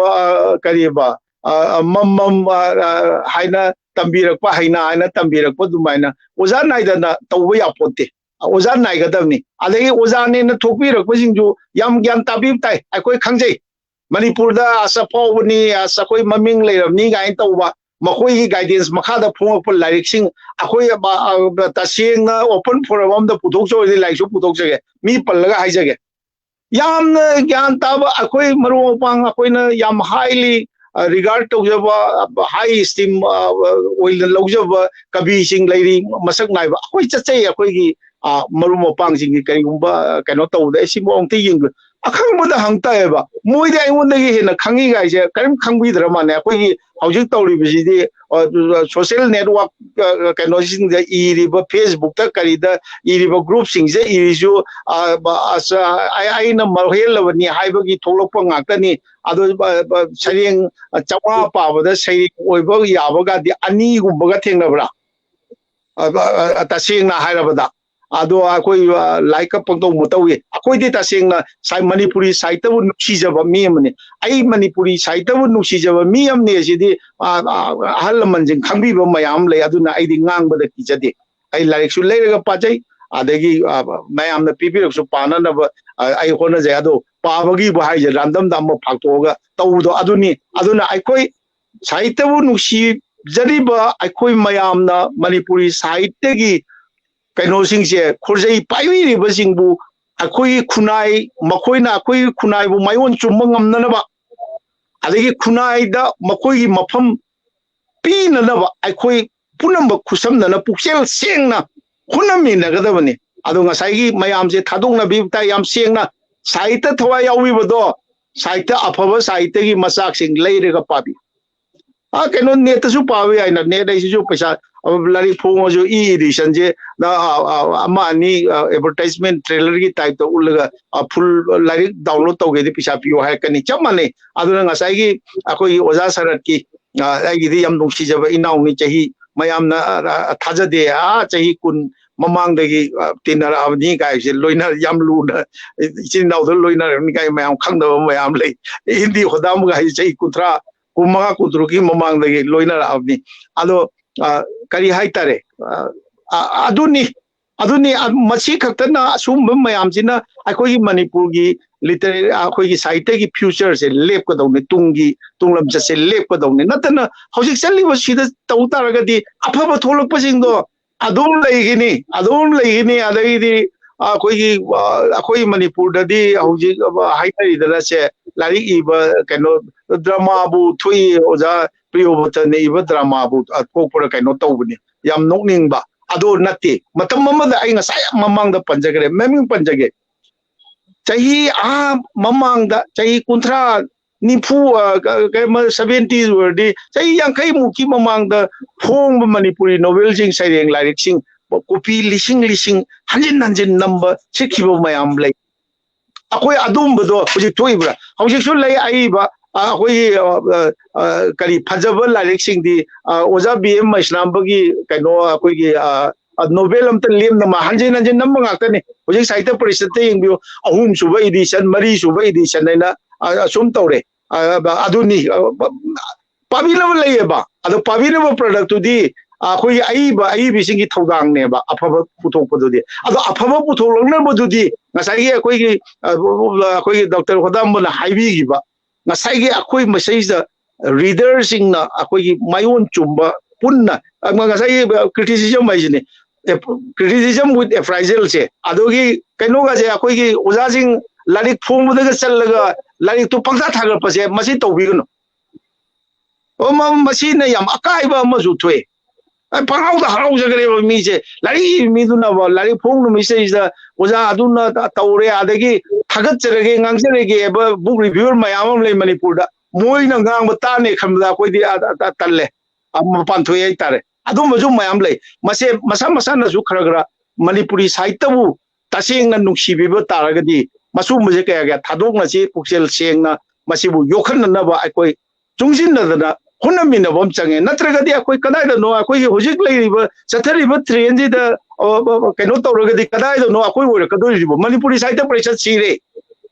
Manipuri Sahitya Parishad ki annual conference ta mi yankai tinba ngamdre moina mi tilibse kamai tawida chak yawa seminar namitu mi tile kayo mi khomung nina agi satra sing kari mai magi tawraga laaga che pa phangawna ba adui namitu mi chamba kari ma tile adagi amu award pibo moina piri award piri a Sangeet Bhushan Vaidya Bhushan adu ratna ada ina piri ba madu piban mituma mi cham chawum chamri tille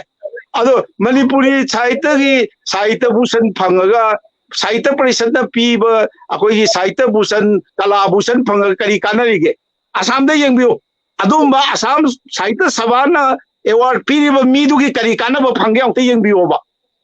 akoi gi moi Assamese marakta di la oza Nilamani pension ke aphangi akoi gi Sahitya kara moina Assam da leba madu akoi Manipur da adumbagi kainosu leite ba masi leyanna akoi mayam no honnagadong ba akoi gi sayida North Sankirtan gi oza sing kari sing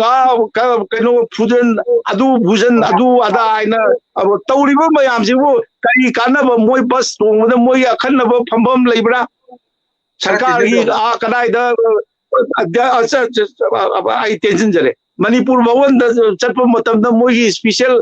moi room pibi na provision thambibra kasuna to kanga thar tara de Sahitya Parishad ki ne tawriba president ni secretary ni hai jo adu gi piba no bitu da hajom nam selaga kaino gi governor gi chief minister gi kari gi mamang da thokpadu khak natna kaim leitre masi jo koi yokar patai Manipuri Sahitya bu nuksiba oitardi Sahitya Parishad ai jo koi mayam khupchin tai ba masina akoi punambaki kendra bindu akoi gi center of activities ohen batai ba natadana lekai da aina ngamme na aina paisa puto awaram linkalaga akoi gi kainomal linkat paduna di sinadi Manipuri Sahitya gi future se totally dark natana kaisu leite masi haijage thank you matam ji pibi yam arik sumba wana abigre ado aroi boina hoi oda endi hodambana aidi hoi Manipuri Sahitya gi future gi matangda kenta pawarol ama ambina na ba ai lolong mixinge oja saran ahmada ai hojifau labuk te leiri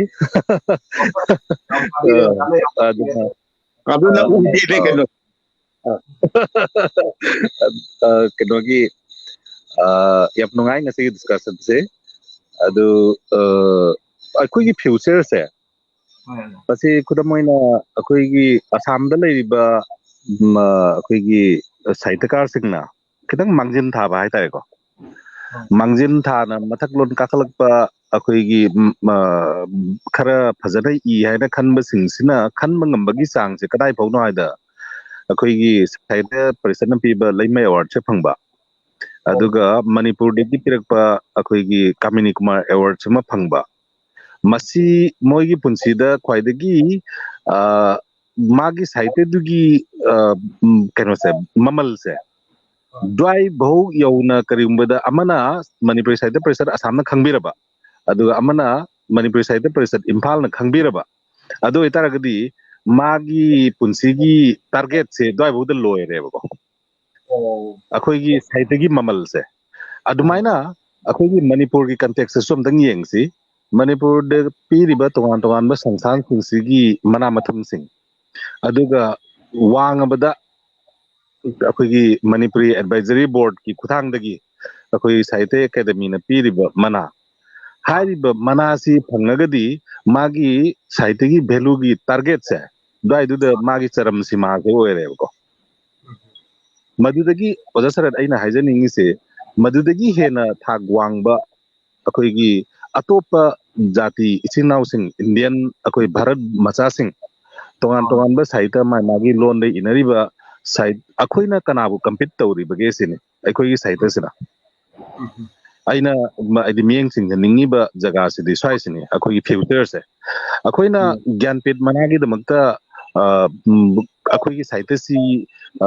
kare hai tare Gyanpit award phangba yabagi kaithel du da akoi Manipuri literature gi product si yoba ngambra Commonwealth literature gi akoi gi mana phangba yabagi kaithel luda akoi gi literature gi thak se kakhat pangambra Nobel Prize phangba yabagi literary market da akoi gi Manipuri product se yoba ngambra sini adudi aina ngasai ahaba thamjagiba Assam da sahitya tawriba mi singi brain da magi sahitya gi product se Manipuri Sahitya Parisad Imphal na mana piradi magi charam sima do oya aduga entire Manipuri India da leba entire Manipuri literary personalities sigi man gi asase Sahitya Academy Award phangba sigi mathakta atai khanmangam deba ko the Sahitya Academy mana phangba sidi Manipuri India da leba maitai machasing Manipuri machas marka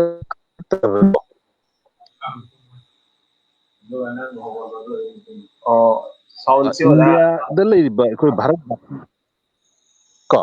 akhoi gi Bharat Basi machasing di akhoi si Manipuri Sahitya ka na akhoi compete address the ning is sini the both the akhoi gi creative work gi bu oiro aduga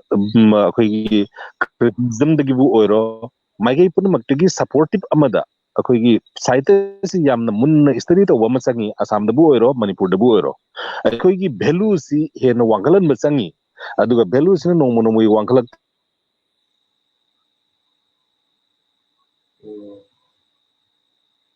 sound si agite koigi masigi discussion si koi matang sita ro sinjarage koigi public interest network na baton to yeru buda harau harau lengbi rakliba panelist ahumbu public interest network ki maigi degi sara thokchomna ola singbu to bimal phangba amadi nolukcha bu thamjari loina na ngasigi live program asibu yengbiriba maru mapang chingdaw punong pusu public interest network ki magi degi sara thokchomna amkan na phramjaraga akhoi live program asi matang sita losinjarage